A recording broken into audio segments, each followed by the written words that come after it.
गुरुर्ब्रह्मा गुरुर्विष्णु गुरुर्देवो महेश्वरा गुरु साक्षात् परब्रह्म तस्मै श्री गुरुवे नमः। तस्मै श्री गुरुवे नमः। तस्मै श्री गुरुवे नमः। बोलो समर्थ सदगुरुदेव संत श्री रामलाल जी सिया की जय। बोलो शिव अवतारी महायोगी बाबा श्री गंगाई नाथ की जय। बोलो दशम अवतार कल की अवतार की जय। बोलो सनातन धर्म की जय। बोलो पलाना धाम की जय। बोलो जामसर धाम की जय। बोलो काजलवास धाम की जय। जय श्री गुरुदेव। जय श्री जय दादा श्री गुरुदेव, गुरुदेव। जय श्री दादा गुरुदेव, जय श्री दादा आदिशक्ति गुरुदेव, माँ। जय श्री गुरु माता। जय श्री प्यारी माता। चलिए अब जो है प्यारे गुरुदेव श्री रामलाल जी सियाग के सिद्ध योग से आने वाले परिवर्तन की जो हम बात करते हैं वो खोल के ठीक है बस ठीक है। थोड़ी सी ठंड है यहाँ पर आज तो चलिए गुरुदेव के सिद्ध योग से आने वाले जो परिवर्तन की हम बात करते हैं, गुरुदेव का सत्संग जो शाम को करते हैं तो वो सत्संग शुरुआत करते हैं। आज आधा घंटा करेंगे, आधा घंटा 40-45 मिनट। ये चार्जिंग दे दो, उतनी देर करेंगे जितनी देर है, ठीक है। मतलब बहुत लंबा नहीं करेंगे सेशन। और कल गुरुदेव से कल का सेशन तो होगा, ध्यान तो होगा, लेकिन कल सत्संग नहीं होगा क्योंकि बाहर जाना है कल। इसीलिए आज सत्संग कर लेते। कल गुरुदेव से एक दिन की छुट्टी शाम की ले लेंगे। अच्छा चलिए, अब सबसे पहले आपकी बात आती है। आप कोई कुछ कहना चाहता है या कोई ऐसा कुछ प्रश्न हो आपका या कुछ भी आप बात करना चाहते हो तो, कोई परिवर्तन हो, आपका प्रश्न हो, कोई किसी प्रकार का कोई कन्फ्यूज़न होना हो गया हो तो आप बात कर सकते हैं।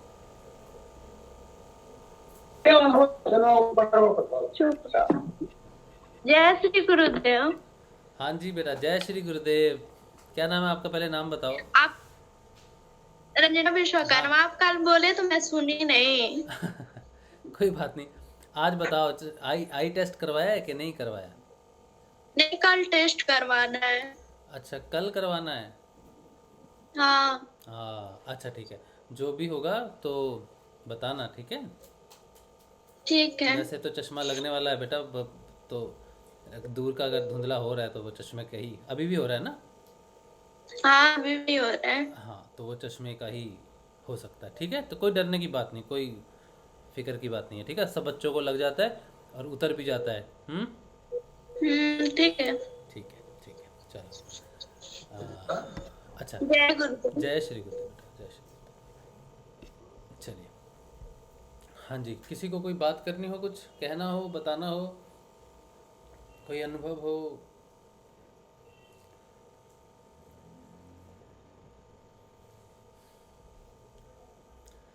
मेरा फ़ोन देना, कुछ प्रश्न शायद उसमें है। फ़ोन देना।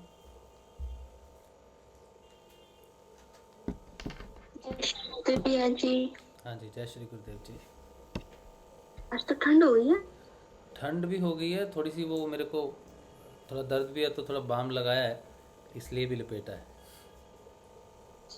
हाँ ठंड है, लेकिन कलकत्ता में भी 3-4 दिन से ठंड हो गई है काफ़ी। हाँ पहले नहीं थी, पहले कोलकाता पंखा में चलता ठंड हो रही है। हाँ पहले पंखा चलता था, पंखा बंद हो गया। स्वप्न में मैंने सेशन चलाया हैं? और आप कल स्वप्न में मैंने सेशन करा था। क्या बात है, बहुत और बढ़िया। और सबको आदेश दिया। हाँ, क्या दिया? आदेश है कि हम जितने भी सिद्ध योग में हैं, हम सबको कम से कम बोलना है, ज्यादा नहीं बोलना। हाँ, सत्संग नहीं करना, चुप रहना है। इसीलिए चुप रहते सत्संग सारे। करना है, हाँ फालतू को ज्यादा नहीं बोलना है। हाँ उसके बिल्कुल। बाद में भूल गई भाई। हाँ, भाई और मुझे याद नहीं आ रहा, बाद में बताऊंगी। ये बिल्कुल उचित बात है कि हाँ, ये उचित बात है कि हमें सिर्फ वो बोलना चाहिए जो व्यवहार जनित है, मतलब गॉसिप्स नहीं करनी चाहिए। कहने का अर्थ है कि गॉसिप्स में अपना समय व्यर्थ नहीं करना चाहिए। कि श्री माँ कहती थी एक्चुअली, श्री अरविंदो के आश्रम में थी ना श्री माँ, वो कहती थी कि तुम गॉसिप करोगे और चेतना है जो वो नीचे आ जाएगी, ये वो कहती थी। गॉसिप का अर्थ है फालतू की बाजी। सत्संग करो, गुरुदेव की बात करो, कुछ भजनों की बात, जैसे मतलब अध्यात्म में जो बात होती है वो। गॉसिप्स का मतलब होता है वो बेकार की चर्चाएं जो होती हैं वो नहीं करना। गुरुदेव की बात करो और आपस में मिलके तो जितनी यही देर। था, माइंड का थॉट यही था, हाँ हाँ। भाव कहने का यही था। बाकी और कुछ याद नहीं आया, बस यही सेशन खत्म कर दिया। ये बहुत बड़ी और बात बाकी कह दी मुझे सेशन याद में। नहीं है। ये बहुत बड़ी बात कह दी सेशन में कि गॉसिप्स में अपना समय व्यर्थ मत करो, और हाँ सिद्ध योग की बात करो, अपने परिवर्तन की बात करो, मतलब जो सही है, जो व्यवहार जनित है वो करो। बहुत सारी गॉसिप्स होती हैं, अभी उसमें तो हम समय नहीं वेस्ट करेंगे। बस गॉसिप पता ही आपको क्या होती है, वो नहीं करनी चाहिए। उसमें समय, साधक को समय नहीं नष्ट करना चाहिए। अच्छा, मैं देखता हूँ इसमें कोई प्रश्न किसी का।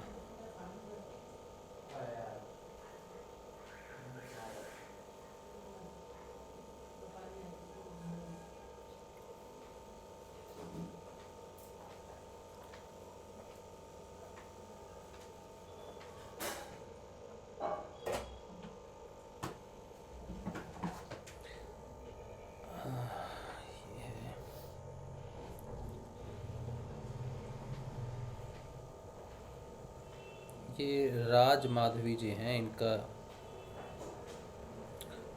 किसी वीडियो पे कमेंट है, शायद कल या परसों के वीडियो पे कुछ कमेंट है। इनका प्रश्न बहुत अच्छा है, इसीलिए आप सबसे शेयर कर रहा हूँ।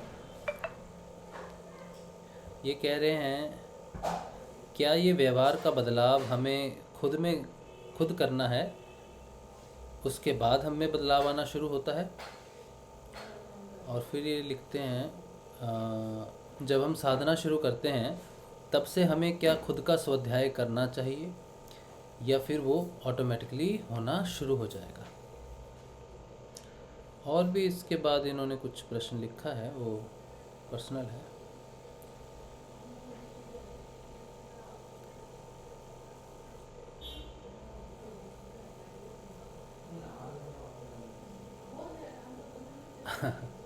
अच्छा, बाकी तो इन्होंने जो प्रश्न पूछा है ये ना व्यक्तिगत जीवन का है, वो नहीं लेंगे।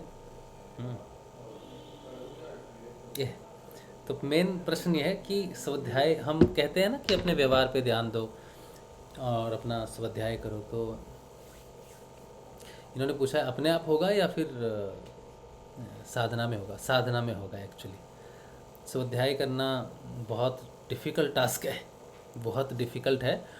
और स्वाध्याय जो करता है वो है आपका अंदर का सत्य, दृष्टा जो होता है अंदर, वो देखता है आपको, आपके व्यवहार को, चित्त रूपी व्यवहार को, मन व्यवहार को दृष्टा देखता है, और फिर वो हर पॉइंट पे नॉक करता है, हर पॉइंट पे टोक देता है। कितनी ही छोटी हो, कितनी ही बड़ी हो, वो दृष्टा टोकता है। स्वाध्याय करने वाला दृष्टा है, यानी कि आत्म में जब आदमी चेतना में ऊपर बढ़ता है तो दृष्टा भाव जो प्रकट होता है वो स्वाध्याय करता है इन एक्चुअल। ठीक है, अब हम क्या कर सकते हैं, जब तक हमें ये लगता है कि हम में दृष्टा भाव अभी नहीं आया है, या वो सत्य जो इसकी बात हम करते हैं, सत्य की स्थापना होना, सत्य स्थापित होना, वो अभी उस स्टेज पे हमें कुछ समझ में नहीं आ रहा है, तो क्या है, जब तक ये चीज़ नहीं समझ में आती है तब तक हमें गॉसिप्स नहीं करनी चाहिए। ये जो अभी इन्होंने कहा, अपने व्यवहार से गॉसिप हटा देनी चाहिए। और दूसरी बात ये है कि अपने व्यवहार को एक स्वच्छ सकारात्मक व्यवहार बनाना चाहिए। एक साधक को सकारात्मक रहना चाहिए, ये वो कर सकता है। ठीक है, जब वो हर चीज़ में सकारात्मक रहेगा और कोई भी प्रॉब्लम होने से वो उल्टा पुल्टा नहीं सोचेगा या भटकेगा नहीं, तो ये उसका सकारात्मक व्यवहार रहेगा, गुरु के प्रति वो सच्चा रहेगा और नाम जाप और ध्यान करेगा ही। इसी से ही उसका अंदर का वो सत्य जागृत होगा जो उसका स्वाध्याय कराएगा। स्वाध्याय हम खुद भी कर सकते हैं, अपना जो हठ योग का हिस्सा है स्वाध्याय करना, लेकिन वो बहुत मुश्किल है। मुश्किल इसलिए है कि बहुत दिन में अगर हम स्वाध्याय करने जाएंगे तो 100 पॉइंट्स शुरुआती तौर पे ऐसे आ जाएंगे जो हमें जिन पे स्वाध्याय करना पड़ेगा। लेकिन हमारी जो ईगो होती है वो हमें स्वाध्याय करने नहीं देती। वो बलवान होती है, हमसे ज़्यादा बलवान होती है, मन से ज़्यादा बलवान होती है, प्राणों से बलवान होती है। हमारी एग्जिस्टेंस से सबसे ज़्यादा अगर किसी में बल होता है तो वो ईगो में होता है, हमारे अहंकार में होता है। और अहंकार कहता है कि नहीं, यही सत्य है, ये दुनिया ही ऐसी है, ये दुनिया के साथ मैंने जो किया वो ठीक किया। तो ये चीज़ वो अपने आप को जस्टिफिकेशन में ले आता है। तो स्वाध्याय करना हठ योग में बहुत मुश्किल है। उसके लिए बहुत सारी चीज़ें होती हैं जो प्रिपेयर करना पड़ता है इंसान को। एक्सेप्टेंस करनी पड़ती है या फिर नम्रता, वो सब चीज़ें लानी पड़ती हैं। वो एक लंबा विषय है। तो जब तक सत्य नहीं स्थापित होता, जो अहंकार से बड़ा होता है, और जब स्वाध्याय होगा और पता चलेगा कि ये बात ऐसी नहीं होनी चाहिए थी, तो अहंकार कहेगा नहीं, दुनिया ही ऐसी है। लेकिन दृष्टा भाव जो होगा वो कह देगा कि दुनिया के साथ थोड़ी, दुनिया से अलग एक साधक का जीवन होता है। तो ऐसी जो तर्क वितर्क जो चलते हैं, वो सिर्फ सत्य ही जीतता है। सत्य पे ही सत्य को ही सारी चीज़ें ज़्यादा अच्छी तरह से मालूम होती है। तो स्वाध्याय सत्य करवाता है, हमारे अंदर वो जागृत होना चाहिए जिसे हम दृष्टा कहते हैं। और जब तक नहीं होती है वो चीज़, तब तक सकारात्मकता में आपको रहना चाहिए। सकारात्मक व्यवहार होना चाहिए, गुरु के प्रति आदर सम्मान होना चाहिए, और निश्चल व्यवहार होना चाहिए। ये तो हम कर ही सकते हैं, है ना। निश्चल व्यवहार पे खास ध्यान दीजिएगा।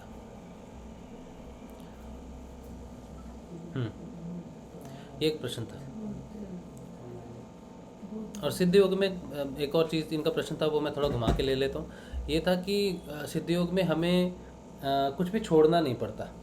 किसी चीज़ को छोड़ के हम कुछ करेंगे, ऐसा कुछ नहीं करना पड़ता।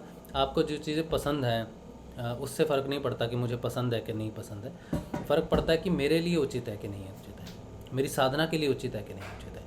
तो गुरुदेव की वंदना करनी चाहिए, गुरुदेव से प्रार्थना करनी चाहिए कि गुरुदेव मुझे ये चीज़ ऐसी लगती है, आपको अगर सही लगती है या मेरी साधना के लिए, मेरे जीवन के लिए उचित है, तो मेरा मार्गदर्शन करें।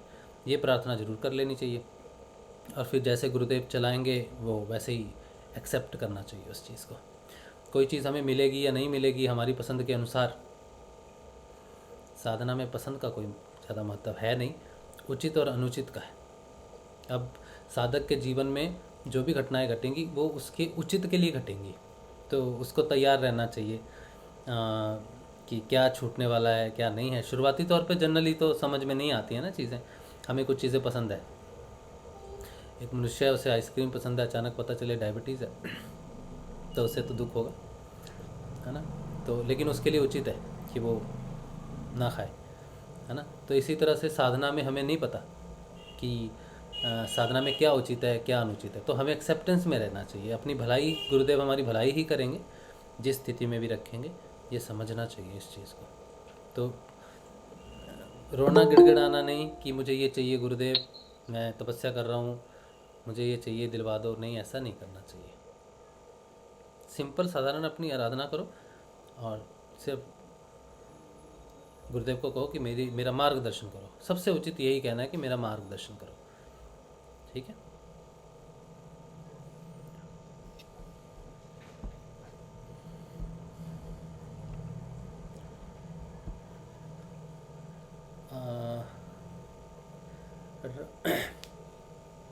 रामचंद्र चौधरी कह रहे हैं,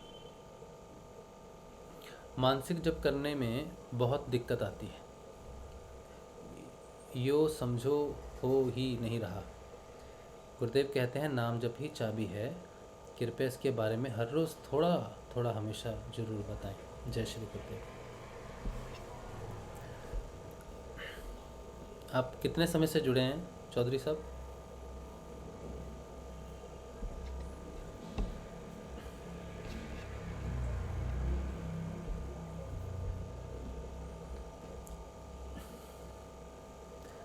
देखिए, नाम जप जो है ना, छोटे छोटे बच्चे भी करते हैं नाम जप।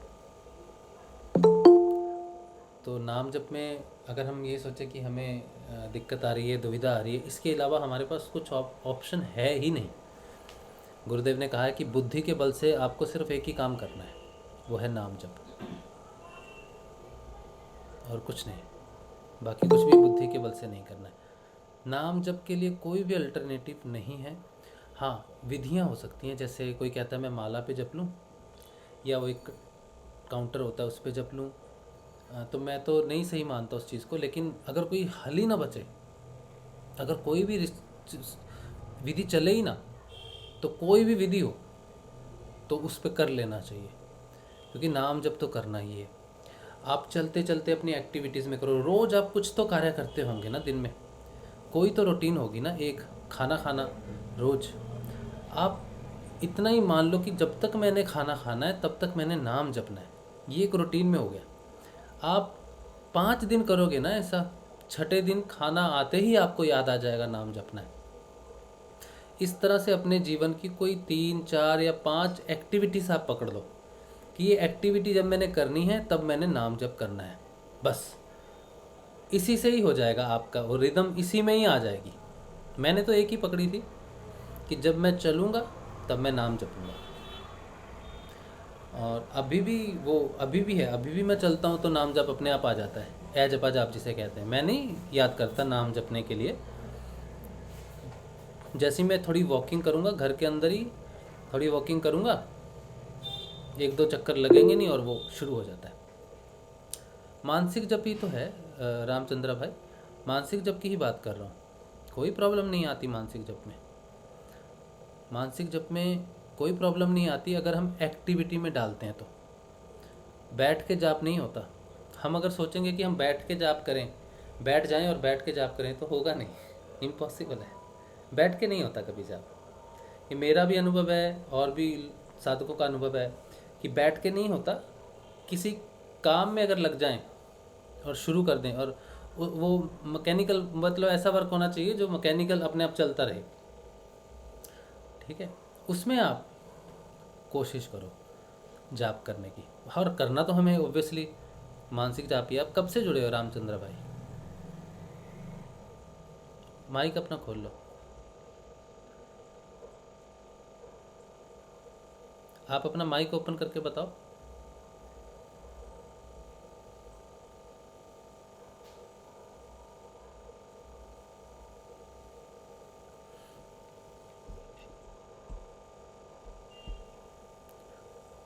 आप अपना जब तक माइक ओपन करो, क्योंकि आपकी आवाज़ नहीं आ रही।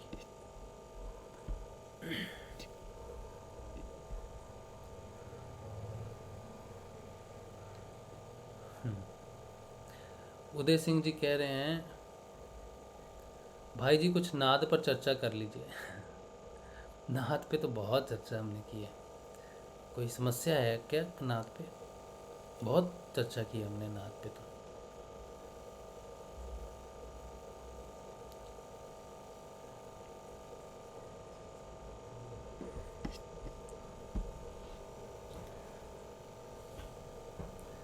देखिए, ये बहुत ही बेसिक प्रश्न है कि मेरा ध्यान नहीं लगता है। ध्यान आपका विषय नहीं है, आपको तो बैठना है, उस समय नाम जाप करना है, ठीक है। अगर मानसिक जाप नहीं होता है तो ये भी इसके लिए भी आपको बोल दिया एक्टिविटी में करो। और नाद जो है, नाद की कोई समस्या नहीं है, नाद प्रकट हो जाएगा, वो खुद सुनेगा आपको।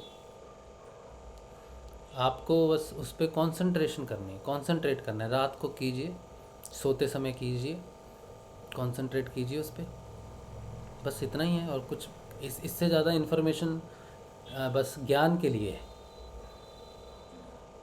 साधक के लिए इतनी ही इन्फॉर्मेशन काफ़ी है कि नाम जपो, नाद सुनता है तो फिर नाद सुनो, और शाम को ध्यान के समय अगर सुनता है तो अच्छी बात है, नहीं तो रात को आप नाद सुनो। इतनी ही इन्फॉर्मेशन काफ़ी है साधना में। बाकी सारी ज्ञान चर्चाएं हैं जो अनंत है, जो होती रहेंगी। नाद के बारे में बोलना शुरू करोगे तो क्या क्या नहीं बोल सकते, बहुत कुछ बोल सकते हैं।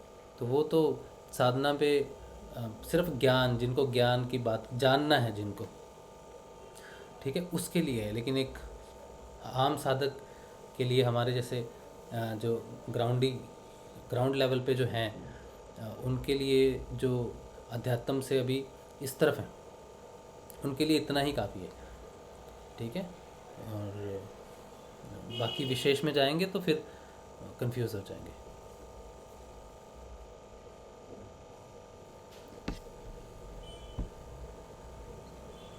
कभी कभी लगता है जैसे नाद शून्य में कहीं चला गया है। शून्य में चला गया मतलब सुनाई नहीं देता।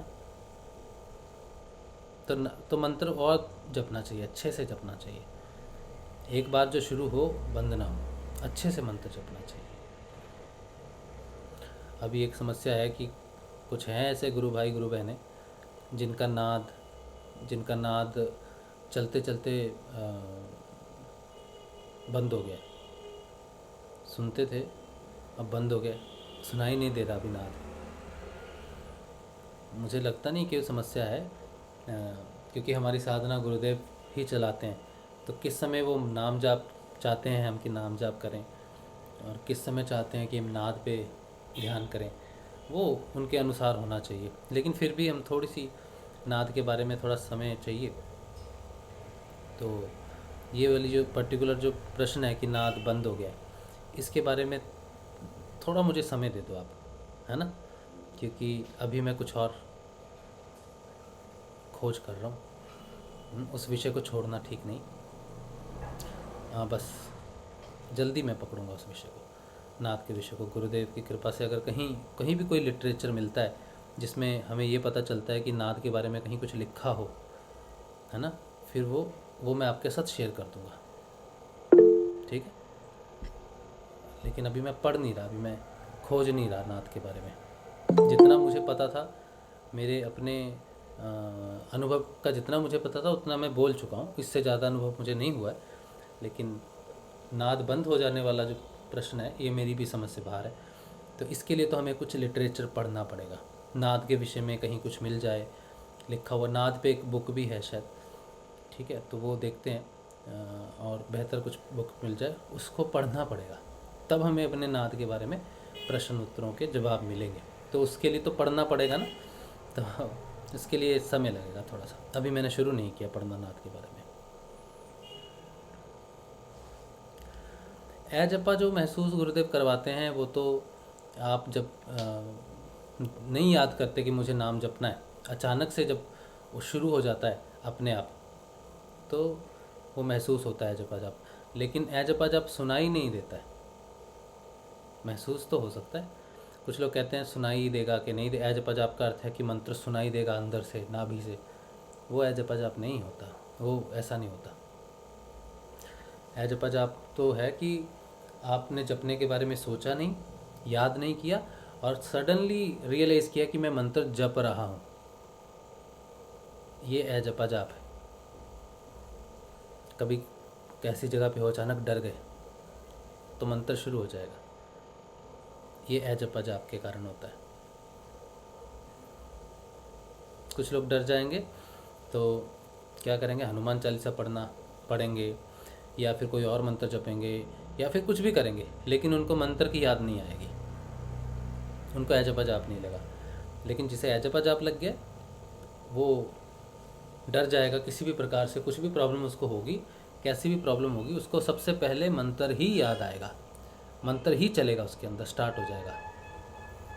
कोई दूसरा मंत्र अगर, और जपा जाप की एक और खासियत है, एक बार जपा जाप लग गया, फिर जीवन में कोई दूसरा मंत्र आप नहीं कर सकते। मंत्र पे तो, माला वाला पे तो पढ़ लोगे, लेकिन सोचो आप ऐसे ही बैठे और आपने कहा चलो मैं गायत्री मंत्र करता हूँ, तो गायत्री मंत्र शुरू कर दोगे। अगर आपको जपा जाप लगा हुआ है तो 5, 7, 10, 15 या 20 बार आप गायत्री का जाप कर लोगे। उसके बाद गुरुदेव का मंत्र चलना शुरू हो जाएगा।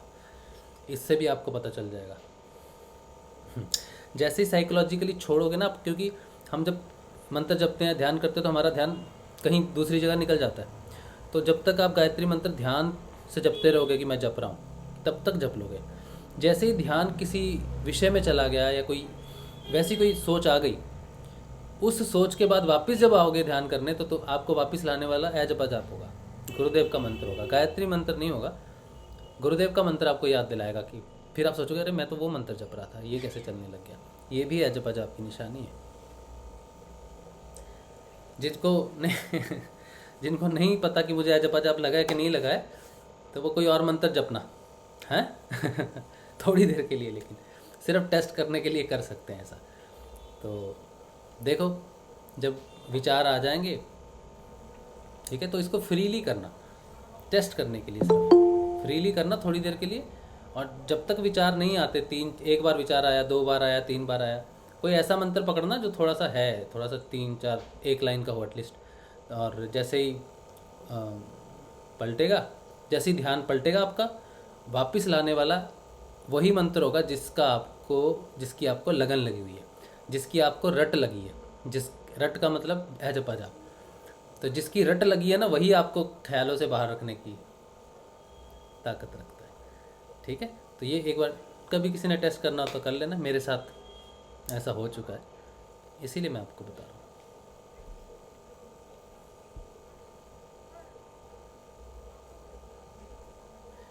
उत्तम को नाद सुनाई दे रहा है अभी भी, बहुत अच्छी बात है उत्तम।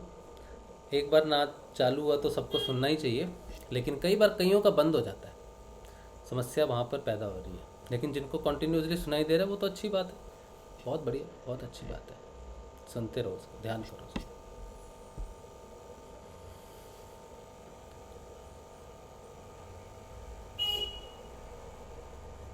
और कुछ कहना चाहता है कोई?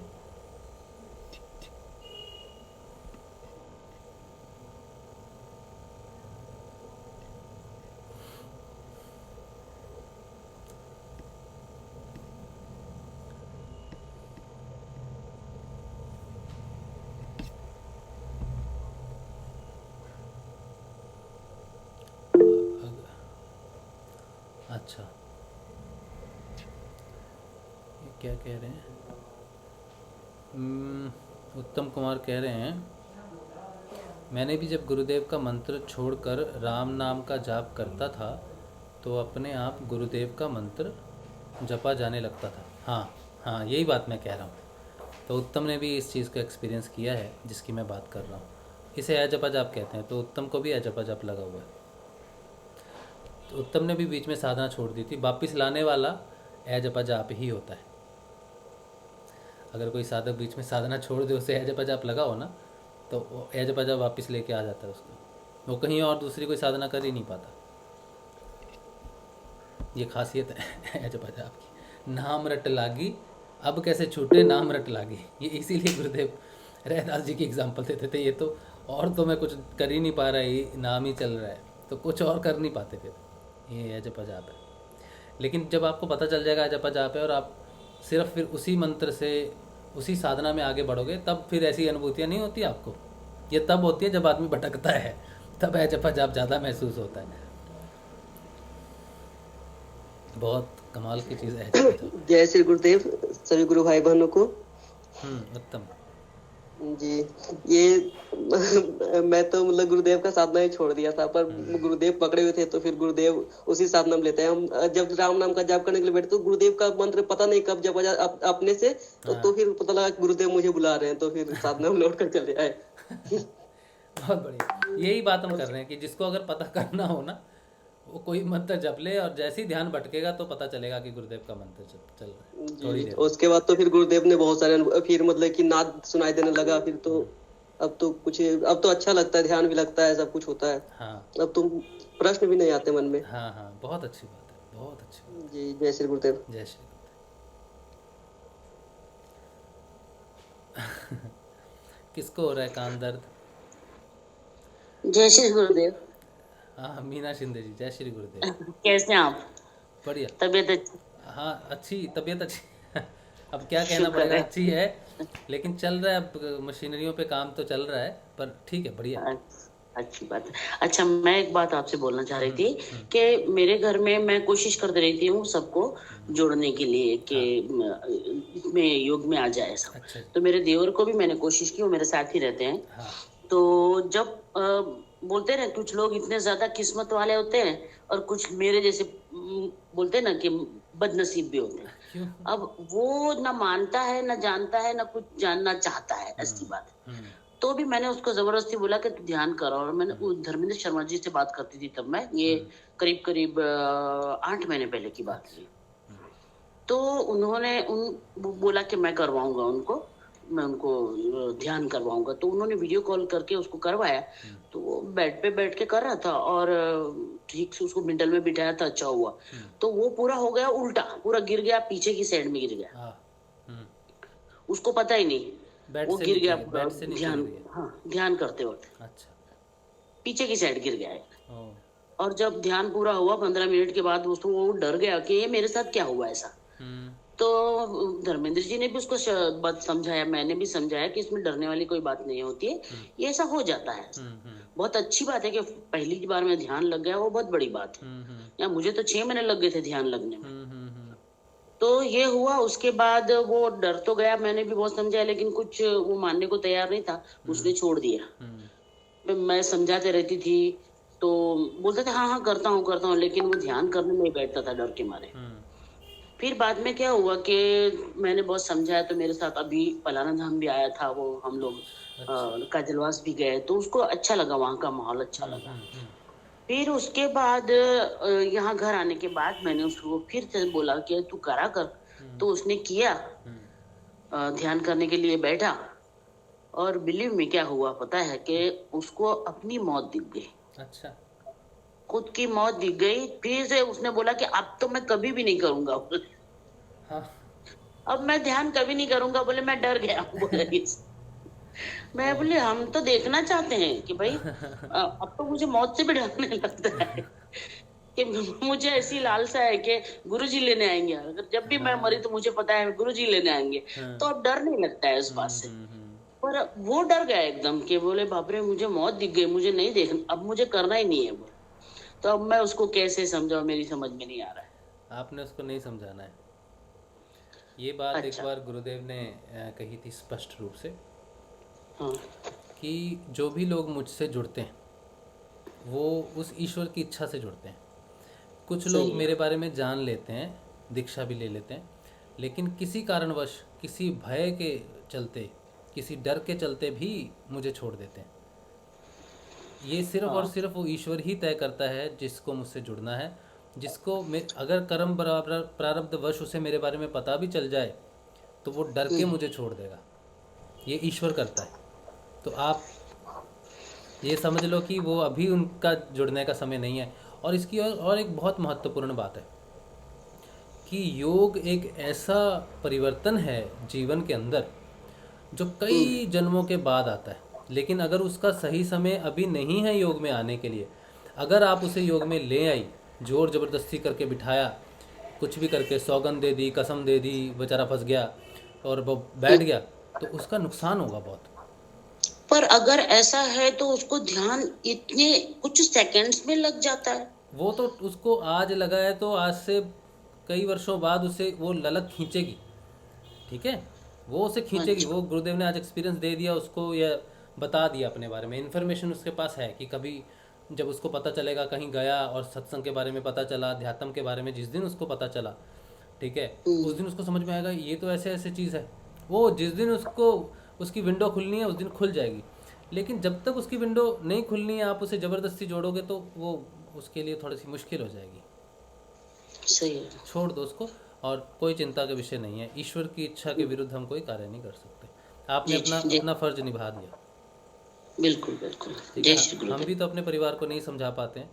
हम बीमार होते हैं तो हमको पता नहीं कौन कौन से भगवानों की फोटो में भेजते हैं। जय श्री गुरुदेव। जय श्री गुरुदेव। अच्छा, क्या कुछ किसके कान दर्द हो रहे थे? रामचंद्र चौधरी जी कह रहे हैं गायत्री मंत्र तो भैया जी मैं आसानी से जप लेता हूँ लेकिन संजीवनी मंत्र नहीं जप पाता। तो आप क्या और कौन कौन से मंत्र जपते हो आप? मतलब गायत्री मंत्र का भी अगर आप जाप करते हो, जैसा आप कह रहे हो कि मैं आसानी से जप लेता हूँ, क्योंकि गायत्री मंत्र अगर आप जप रहे हो तो फिर तो मुश्किल है।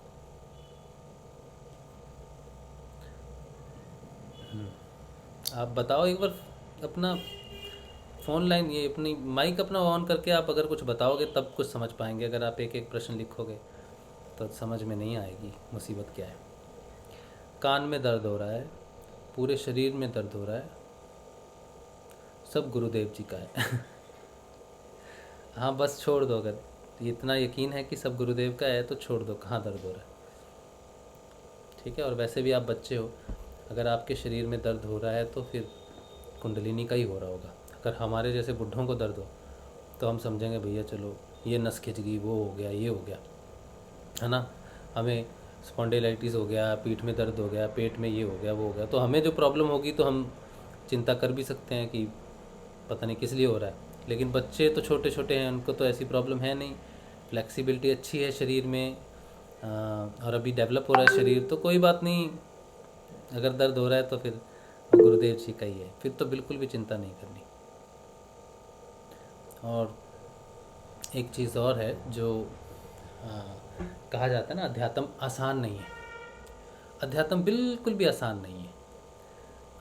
अध्यात्म में ना जब हम आते हैं तो हमें ठोका पीटा जाता है, बार बार ठोका पीटा जाता है कि तुम पक्के हुए कि नहीं हुए। वो ठोकना पीटना जो है वो दर्द, तकलीफ़ और कर्म प्रारब्ध जो होते हैं उनके हिसाब से ही परखा जाता है।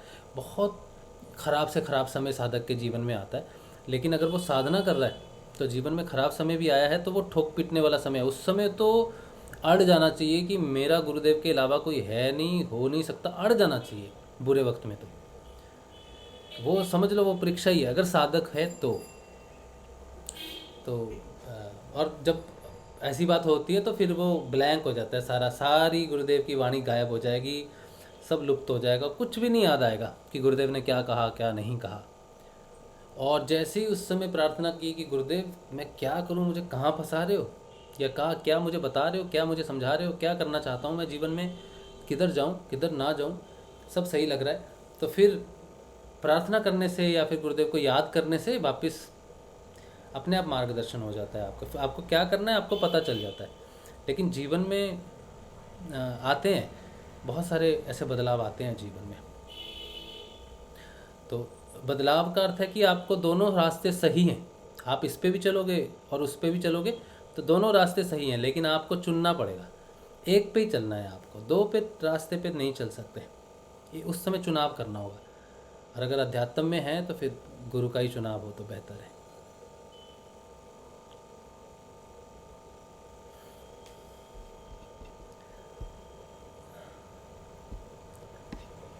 और किसी ने बात नहीं करनी, बस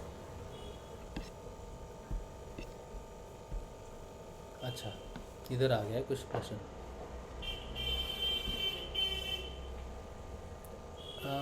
लर्न विद अन्विता, मुझे भी नाद सुनाई देता है, मैंने पहले राधा स्वामी को ज्वाइन किया था, अभी नाद सुनूं या जाप करूं, मुझे भी बताइए।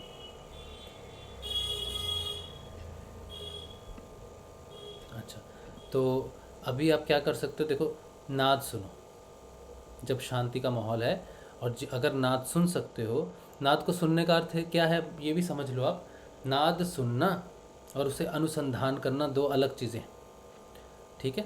तो नाद को बहुत ध्यान से सुनो कि क्या बज रहा है, उसको पकड़ने की कोशिश करो, उसको बहुत गौर से सुनने की कोशिश करो रात को जब वो क्लियर सुनाई देगा तब, ठीक है। तो ये नाद अनुसंधान करो डेली, ठीक है, जब भी आप इसको सुन सको। बाकी समय में गुरुदेव का दिया हुआ मंत्र का जाप करो, गुरुदेव के मंत्र का जाप करना है, ठीक है। क्योंकि अगर गुरुदेव से अब आप, राधा स्वामी जी भी नाम देते हैं, मेरी मम्मी जी ने लिया हुआ था नाम, लेकिन जपती तो थी नहीं, बस लेके रखा था। लेकिन सारे तो ऐसे नहीं होते कि नहीं जपते, तो आप अब जो भी नाम जप रहे हो पहले वाले गुरु का, तो वो आपको छोड़ना ही पड़ेगा। अब आपको गुरुदेव श्री रामलाल जी सिया का दिया हुआ संजीवनी मंत्र का ही जाप करना है, ठीक है। और नाद जो है ना वो ब्रह्म स्वरूप है, उसका कोई भेद नहीं।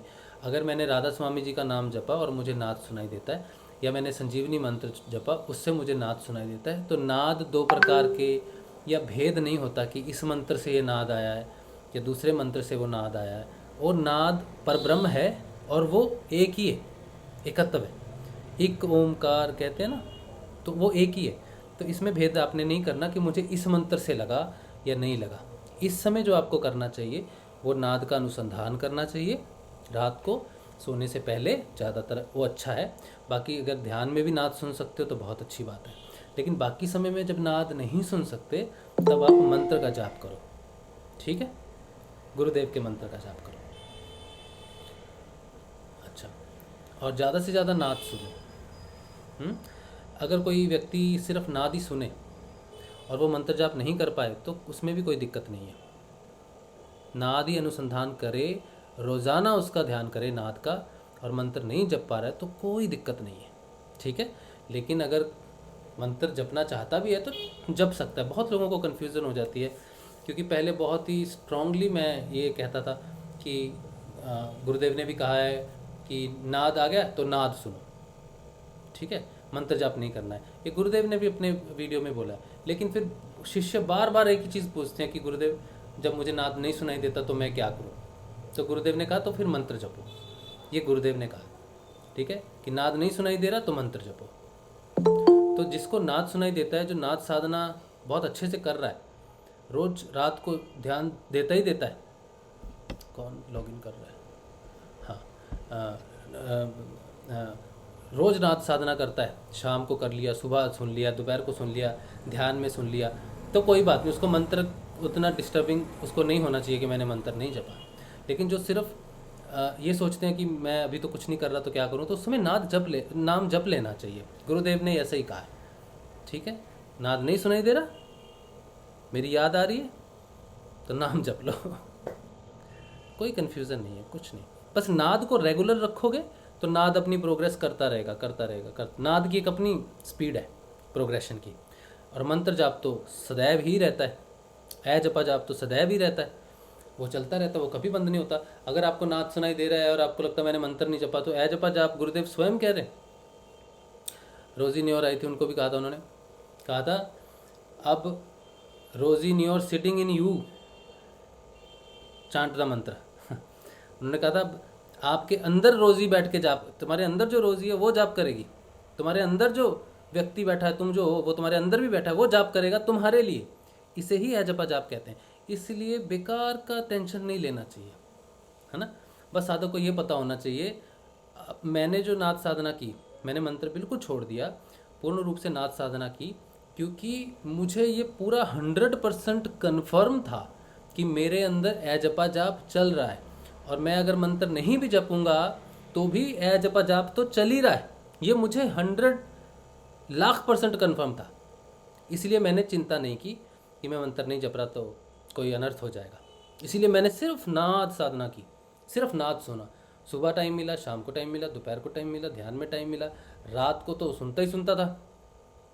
लेकिन जिन साधकों को ये प्रॉब्लम है, ये पता नहीं है कि मेरे को ए जपा जाप लगा है कि नहीं लगा है, उनको टेंशन हो जाएगी, ठीक है। तो उनके लिए यही मैं कहना चाहता हूँ कि बिल्कुल टेंशन नहीं लेना है, नाद का ध्यान करो जितना कर सकते हो। और अगर ऐसा लगता है कि मुझे ए जपा जाप महसूस नहीं होता, क्योंकि हमने शुरू में आज ए जपा जाप की बात की है कि ए जपा जाप कैसे महसूस होता है, तो वो तरीका अपना के देखो और पता करो कि तुमको ए जपा जाप लगा है कि नहीं लगा। ए जपा जाप लग गया तो कभी बंद नहीं होगा। फिर पूर्ण रूप से नाद साधना करो, मंत्र जाप 24 आवर्स चल रहा है, फिर चिंता नहीं, फिर सिर्फ नाद साधना करो। कंफर्म हो जाएगा अगर तुमको कि तुमको ए जपा जाप लगा है। मेरे बोलने से तो आप मानोगे ही नहीं, लेकिन आपको कंफर्मेशन हो जाएगी, तब पूर्ण रूप से नाद पे चले जाना। और फिर भी मंत्र, अगर ए जपा जाप लगा भी हुआ फिर भी मंत्र जाप कर लो, अगर कहीं कुछ बहुत इच्छा हो रही है या बैठे हो या कुछ भी है, क्योंकि ए जपा जाप तो आ ही जाएगा, अपने आप ही आ जाएगा बहुत सारे ओकेजन्स पे, ठीक है जी। बिल्कुल कन्फ्यूजन नहीं रखना कि मैं क्या करूं। कंफर्म होना ज़रूरी है पहले आपको कि मेरी स्थिति क्या है, मेरी नाद की स्थिति के साथ साथ ए जपा जाप की स्थिति है या नहीं है, ए जपा जाप मुझे लगा कि नहीं लगा, ये कंफर्मेशन हो जाए ना आपको, फिर कोई डरने की चिंता नहीं, पूर्ण रूप से नाद को डेडिकेटेड हो जाओ। अगर ये कंफर्मेशन नहीं है तो नाद सुनो, नाद का काम होने दो, नाद का काम चलने दो, वो प्रस्तुत हुआ है, उसकी साधना उसको सुनना ज़रूरी है, और मंत्र जप लो अगर दिक्कत होती है, ठीक है। चलो अब इससे ज़्यादा इस पर नहीं बात करेंगे। उसके बाद गोकुल सिंह देवड़ा जी कह रहे मेरे व्हाट्सएप पर सेशन, अच्छा मैं भेज दूँगा। नाद सुनते सुनते ध्यान में सो जाती हूँ। हाँ जी बिल्कुल, नाद आपको गहरे ध्यान में ले जाता है।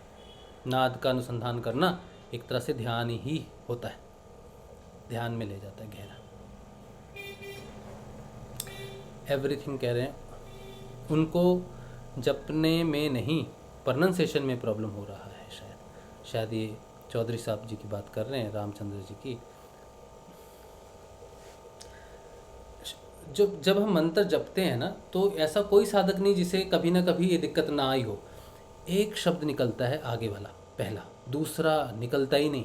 मानसिक जाप की बात कर रहा हूँ, आता ही नहीं। 10 सेकंड, 5 सेकंड, 6 सेकंड हो गए, दूसरा आता ही नहीं। कई बार मानसिक जप में दिक्कत होती है, कई बार, लेकिन 100 में से 10 बार हो सकती है। 90 बार ऐसी दिक्कत नहीं होती।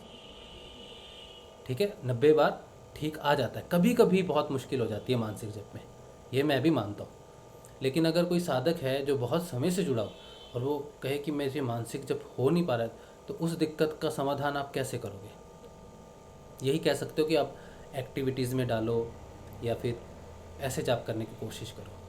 क्योंकि एक्टिविटी में क्या होगा कि ध्यान एक्टिविटी में चला जाएगा, लेकिन मानसिक जब चलता रहेगा उसमें उसको उस तरफ ध्यान नहीं देना पड़ेगा। जितना ध्यान हम देंगे मानसिक जाप के ऊपर, उतना वो मुश्किल हो जाएगा। ध्यान के साथ मानसिक जाप नहीं हो पाता है, मन कॉन्शियस हो जाता है आदमी। तो एक्टिविटी करते करते वो ध्यान एक्टिविटी में चला जाएगा, तो नाम जाप सबकॉन्शियस माइंड में चला जाएगा और वो होना शुरू हो जाएगा। ये इसलिए ये बता रहा हूँ मैं आपको कि एक्टिविटीज़ में नाम जाप करो। नहाते समय, बाथरूम में, लैटरिन में, खाना खाने समय, चलते समय, या कोई ख़ास जो गृहिणियाँ होती हैं वो प्याज काटो, लहसुन काटो, सब्जी काटो, ये काटो, जैसी छुरी हाथ में आई समझ लो मंत्र जपना है। जैसी कुकर हाथ में आया, जैसी बर्तन धोने गए, मंत्र जपना है। अरे लिख लो सामने, वॉश बेसिन के सामने लिख लो कि मैं जैसे ही वॉश बेसिन बर्तन मांजने आऊँगी, मंत्र जपना सामने लिखा रहेगा। या कोई निशान लगा लो जिससे आपको याद हो कि ये निशान क्यों लगाया मैंने। कोई कपड़ा, कोई टेप, कुछ भी लगा दो, तो बर्तन जैसे ही जपने जाओगे पता चलेगा नाम जपना है।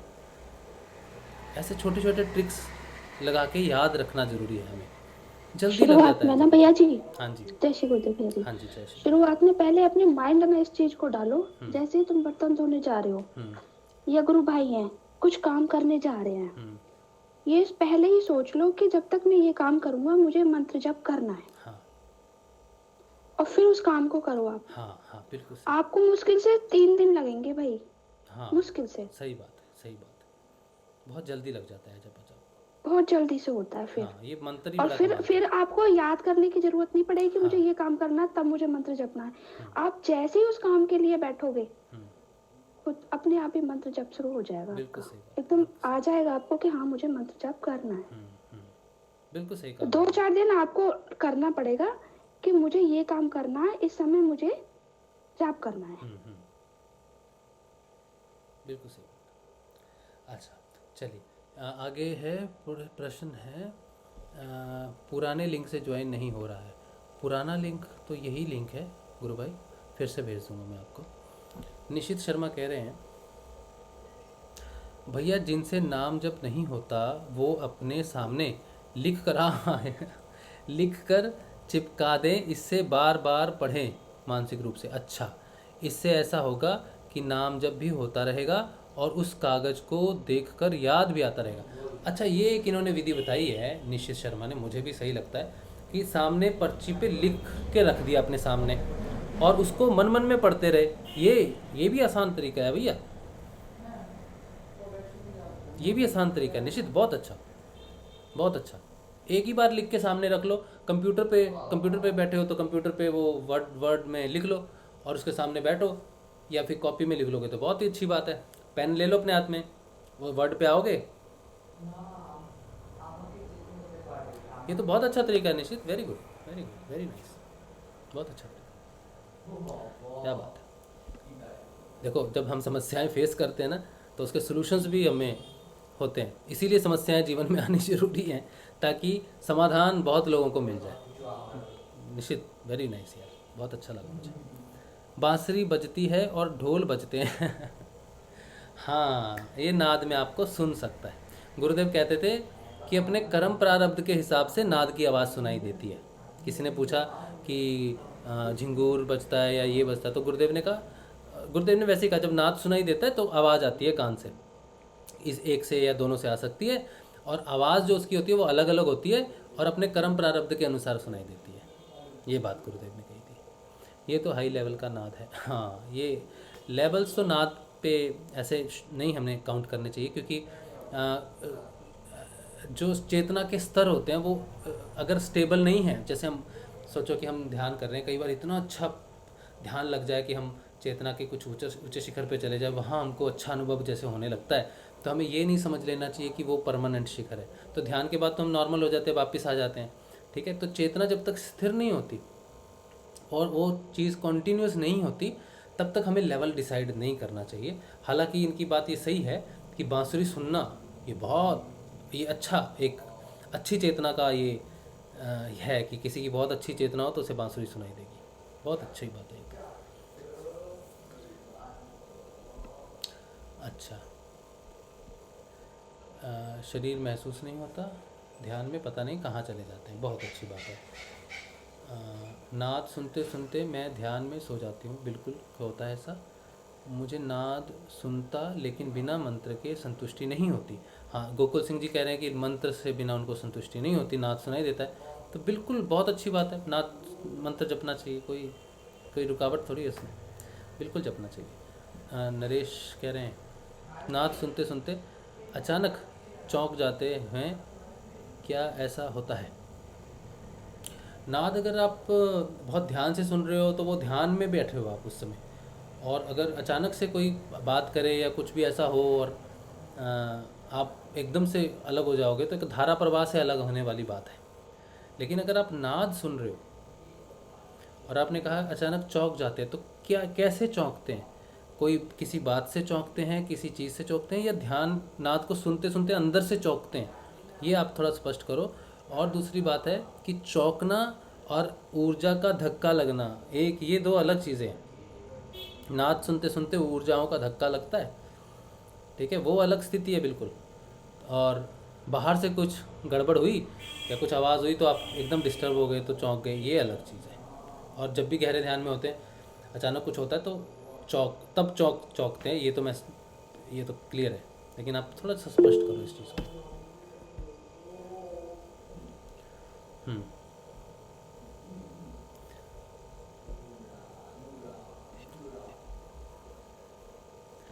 और किसी को कुछ बात करनी है, कुछ खास कुछ बात हो,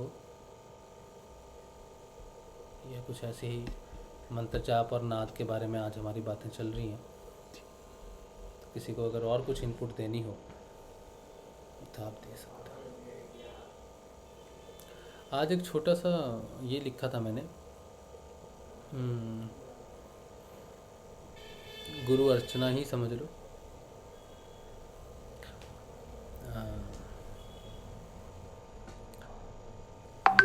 गुरु गोरखनाथ जी के बारे में थोड़ा सा पढ़ रहा था, तो उनकी एक लाइन बहुत प्यारी लगी मुझे।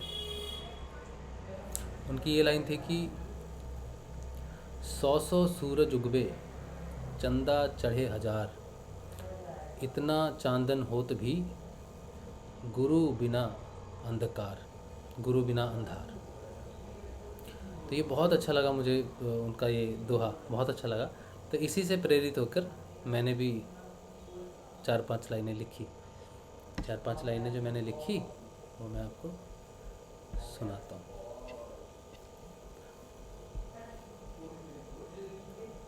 मैंने भी गंगाई नाथ जी के लिए लिखा है। हाँ, आप भी सुनाना।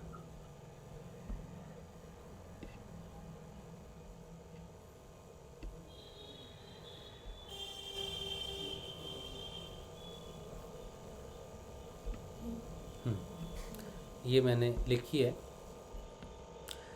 प्यारे प्रभु की वंदना। प्यारे मैं गुरुदेव को कहता हूँ और प्रभु मैं दादा गुरुदेव को कहता हूँ।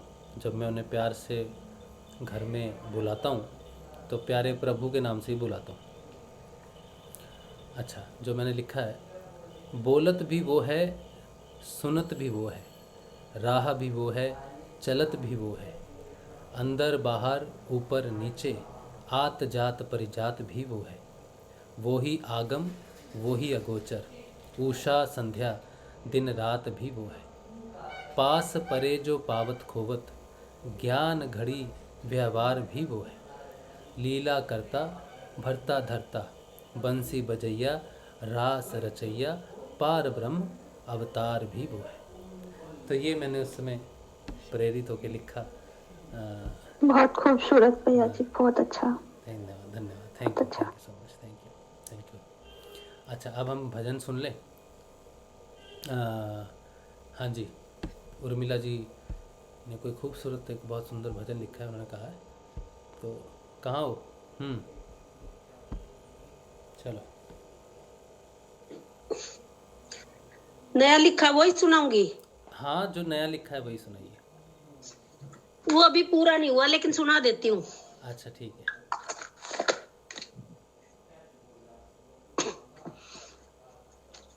ये गंगाई नाथ जी का लिखा है। 1 मिनट का टाइम लूंगी। कहाँ गया? गुरु माँ वाला भी सुनाना। गुरु माँ वाला भी? हाँ, वो भी सुनाना, बहुत प्यारा है। अच्छा, पहले अब गंगाई नाथ जी का सुनाती हूँ। पहले मैं गंगाई नाथ जी का सुनाना। बोल सब जय वो ओम समर्थ सतगुरुदेव चौधरी श्री रामलाल जी सियाग साहब की जय। जय हो। अच्छा, इस जयकारे का एक रहस्य भी है, और आप वो रहस्य भी बताओ। हाँ, वो गुरुदेव इस जयकारे से ना बहुत खुश हुआ करते। हाँ, क्यों? यही जयकारा गुरुदेव का बताया बख्शी जी ने कि ये जयकारे से गुरुदेव कहते बख्शी जी वही वाला जयकारा लगाओ। चौधरी रामलाल सियाग साहब लगाओ। अच्छा, समर्थ सदगुरुदेव श्री चौधरी, रामलाल, हाँ, चौधरी रामलाल जी सियाग साहब की जय हो। अच्छा, गुरुदेव को ये बहुत प्यारा था। तो ऐसे स्पेशल ओकेजन में, तो आज जैसे अभी आप सुनाने वाले हो ना, जब कोई ऐसा स्पेशल ओकेजन आता है तो इस पे कुछ जरूर ज्यादा लंबा हो जाता है। हाँ, ये जरूर हम लोग लगाएंगे, गुरुदेव को अगर बहुत पसंद है। हाँ, ये उसकी ट्यून पे है। वो इस पे है, देखो मत कर माया का गुमान। चलो, बहुत इस पे है। हाँ। हो सिरमा गाँव का युवराज जिसका दुनिया पे है राज, जिसका नाम गंगाई रे, जिसका नाम गंगाई वो करता जग की भलाई रे, जिसका नाम गंगाई। बचपन में लिया सन्यास उसने छोड़ा भोग विलास, दीक्षा नाथों से पाई हो, दीक्षा नाथों से पाई रे, जिसका नाम गंगाई रे, जिसका नाम गंगाई। वो तो आया स्थल भोर दिन की वहीं करी है भोर, साधना उसकी रंग लाई, साधना उसकी रंग लाई रे, जिसका नाम गंगाई रे, जिसका नाम गंगाई। उनके गुरु है भाऊ नाथ जिनका धाम का जलवास, नाथों की है नगरी है प्यारी, नाथों की नगरी है प्यारी, समाधि जीवित है सारी रे, उनका नाम गंगाई। एक दिन गुरु तपस्या में लीन उनने बल से देखे सीन, गंगाई को बुलवाया रे, गंगाई को बुलवाया, ध्यान में आदेश फरमाया रे, उनका नाम गंगाई। पाकर अपने गुरु का आदेश चल दिया अपने गुरु के देश, का जलवास में आए हो, का जलवास में आए, वहीं पे धूना लगाए रे, उनका नाम गंगाई। अब आगे के सुनना हाल, तपस्या की थी 12 साल, गुरु ने जाम सर भेजा, गुरु ने जाम सर भेजा, वहीं पे धाम है तेरा रे, उनका नाम गंगाई। एक ऊंचा सा टीला देख अपना दिया कमंडल टेक, धूनी वहीं पे सिलगाई हो, धूनी वहीं पे सुलगाई रे, उनका नाम गंगाई रे, उनका नाम गंगाई। एक दिन आए राम लाल उनका ऊंचा देखा भाल, पूंजी उन्हें सारी दे डाली रे, पूंजी उन्हें सारी दे डाली रे, उनका नाम गंगाई रे, उनका नाम गंगाई। अभी ये श्री दादा गुरुदेव अभी बीच में रह रहा है ये थोड़ा सा। अच्छा, इतना ही लिखा है? नहीं, अभी मैंने पूछा था ना कि गुरुदेव उर्मिला माँ बहुत ही सुंदर भजन, पूरा जीवन परिचय सुनानी है। अभी पूरा करके फिर दोबारा से फिर सुनाऊंगी। ये दादा गुरुदेव की बरसी तक पूरा कर दूंगी। गुरु माँ का गुरु गुरु माँ का अच्छा, ये गुरु माँ का तब का है जब पलाना से आने के बाद मैं 3 दिन तक कंटिन्यू रोई थी। और मतलब रात दिन पूरे दिन माँ की इतनी याद आई थी कि मैं पागलों की तरह रोई थी, बहुत बुरी तरह से। तब ये रोते रोते ही लिखा था।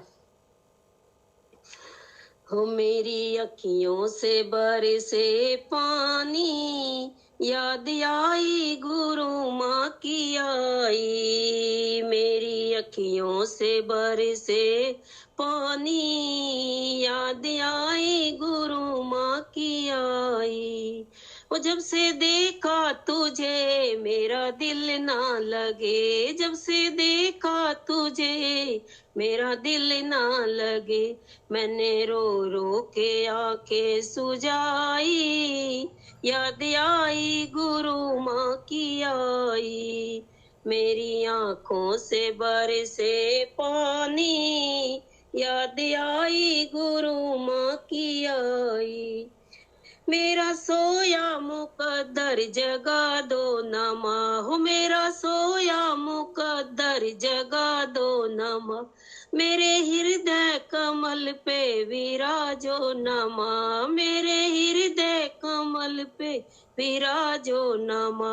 देखो गुरु संग सूरत तेरी प्यारी, याद आई गुरु माँ की आई। यगो देखो गुरु संग सूरत तेरी प्यारी, याद आई गुरु माँ की आई। तुझ बिन रह ना सकूं तुझे दिल की कहूं, तुझ बिन रह ना सकूं तुझे दिल की कहूं। मेरी विनती सुनो इस पे गौर करो, मेरी विनती सुनो इस पे गौर करो। मैंने रो रो के अर्जी लगाई, याद आई गुरु माँ की आई। मेरी आंखों से बरसे पानी, याद आई गुरु माँ की आई। कृष्ण है गर गुरु तो फिर राधा है तू, कृष्ण है गर गुरु तो फिर राधा है तू। मेरे गुरुदेव का अंग आधा है तू, मेरे गुरुदेव का अंग आधा है तू। तू तो है मेरी महामाई, याद आई गुरु माँ की आई। मेरी आंखों से बरसे पानी, याद आई गुरु माँ की आई। तेरी भोली सूरत मेरे दिल में बसी, तेरी भोली सूरत मेरे दिल में बसी। झरझर आंसू बहे नहीं आती हंसी, झरझर आंसू बहे नहीं आती हंसी। उर्मिल के दिल में आग लगाई, याद आई गुरु माँ की आई। उर्मिल के दिल में आग लगाई, याद आई गुरु माँ की आई, याद आई गुरु माँ की आई। जय गुरुदेव, जय दादा गुरुदेव, जय गुरु माँ। जय गुरु माँ, जय श्री। बहुत सुंदर, बहुत सुंदर, बहुत अच्छा, बहुत अच्छा। जय गुरु माँ, जय गुरुदेव, जय गुरुदेव। बहुत सुंदर, अति सुंदर, मजा आ गया। ये आज राज शिव ने मेरे पास भेजा था चोरी करके। ऐसी चीजों को चुरा लेना चाहिए। मुझे बहुत आनंद आया। उर्मिला बहन ने मुझे सारी अपनी जबरदस्ती भेज के, जबरदस्ती फोन करके अभी सुन है। और जो सबसे प्यारा भजन जो मैं सुनते जिसको भाव विभोर हो गया वो मुझे भेजा नहीं। सारी बहुत तू ना बीमार था। हाँ अच्छा। और मेरी हालत भी खराब थी, 3 दिन से मैं भी कोमा में से जा रही थी। सारे बहुत अच्छे हैं, सारी भजन अतुलनीय भजन है, अद्भुत भजन है और बहुत अच्छे हैं। गुरु माँ का तो बहुत अच्छा लगा मुझे। और जब माँ से बात कर ली ना तब तसल्ली हुई मेरे को। 3 दिन तक कंटिन्यू रोई हूँ मैं, बहुत रोई हूँ। अच्छा, जोर जोर से रोई हूँ बुरी तरह से। अच्छा। बहुत बढ़िया। उर्मिला जी, आपसे एक निवेदन है कि आप या तो एक चैनल राशि भाई के साथ या फिर अपना चैनल बनाकर इनको जो संग्रह है आपका जी वहां पर रख दो, अगर यूट्यूब पर या जैसे भी आपको रखना है कहीं ना कहीं रखो, क्योंकि ये फिर गायब हो जाते हैं बाद में, फिर सेशंस में पड़े हैं फिर बाद में, लेकिन बहुत बहुत सही, मतलब अच्छा आप लिख भी रहे हो, अच्छी आवाज भी है, बहुत सही रहेगा कि अगर हम लोग ऐसा कर ले तो कुछ। लेकिन भाई म्यूजिक भी तो साथ में हो ना। ना जैसे आप कर रहे हो, बस म्यूजिक जो है उसको तो ऐसे ही बहुत सही लग रहा है, बहुत अच्छा लग रहा है ऐसे।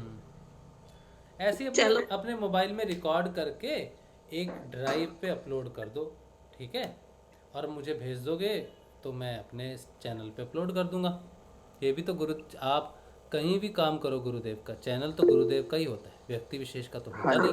हाँ, ये भी गुरु प्रचार ही है। हाँ, तो ये गुरुदेव का ही है ना, तो ये गुरुदेव के चैनल पे किसी भी चैनल, जितने भी चैनल गुरुदेव के ही हैं, किसी को भी भेज दो, कहीं भी अपलोड कर दो, खुद एक बना लो। पता है हम पलाना में तो हमने रंग जमा दिया था, और हैरी कह रही तुमने तो वहां पे ना कवालियां गा दी। अच्छा। विनोद भाई बहुत आनंद आया था वहां पे, बहुत ही। हाँ, मैं था लाइव में, बीच में देख रहा था आप लोगों को, जो अपने प्रदीप भाई ने वो जो लाइव कर रखा था, तो बीच में देख रहा था, लेकिन सारा तो नहीं देख पाए, लेकिन हाँ बहुत अच्छा रहा था। हाँ, लेकिन गुरुदेव ने हम लोगों को ऐसा कर रखा था जैसे ये सारा कुछ हमने ही आके किया है, ऐसे मतलब कि कुछ खास में ही बना रखे थे हम। बड़ी कृपा रही गुरुदेव की। हाँ जी बिल्कुल। तो वहाँ पे माला बनानी गुरुदेव के लिए, वहाँ पे सजाना और ये सारा काम। हाँ, मैं तो देख रहा था, समझो आप लोग माला बना रहे थे, उस समय प्रदीप भाई गए थे वो फोन लेकर, तो खूब एक दूसरे की खिंचाई भी कर रहे थे आप लोग। हाँ, पूरा आनंद कर रखा था। डांस किया, खूब नाचे, सब ने खूब नाचा। उस पर एक वीडियो भी तो बनाई है, सतनाम बहन ने वीडियो बनाई है, उसे देख के भी आनंद आ जाता है, ऐसे लगता है अभी भी वही है हम। लेकिन जो नहीं गए थे उनको हमने बहुत मिस किया, और राजशिव के लिए भी हमने गुरुदेव से प्रार्थना की वहाँ पे। मैं कोई कर्जा चुका रहा था। प्रारब्ध का। नहीं, ये है ना, कोई था, परीक्षा का टाइम था। हाँ, ये कुछ था। बिल्कुल, हर समय हमारी परीक्षा चलती है। ये हम सब के लिए भी था, हम सब के लिए भी था। उजाले में भी गुरुदेव, अंधकार में भी गुरुदेव। आप उजाले में थे, मैं वहाँ अंधकार में था, लेकिन वहाँ भी मेरे लिए, मुझे बहुत संतुष्टि प्राप्त हुई गुरुदेव को महसूस करके। बहुत अच्छा। गुरुदेव कहीं नहीं, गुरुदेव तो हमारे अंदर ही है। हमारे अंदर ही है गुरुदेव, सही बात। चलिए, अच्छा, अब जो है, जय गुरुदेव। जय गुरुदेव। अब क्वेश्चन है कि अंदर से नरेश कह रहे हैं कि नाद सुनते समय अचानक चौंक जाता हूँ, क्यों? अंदर से।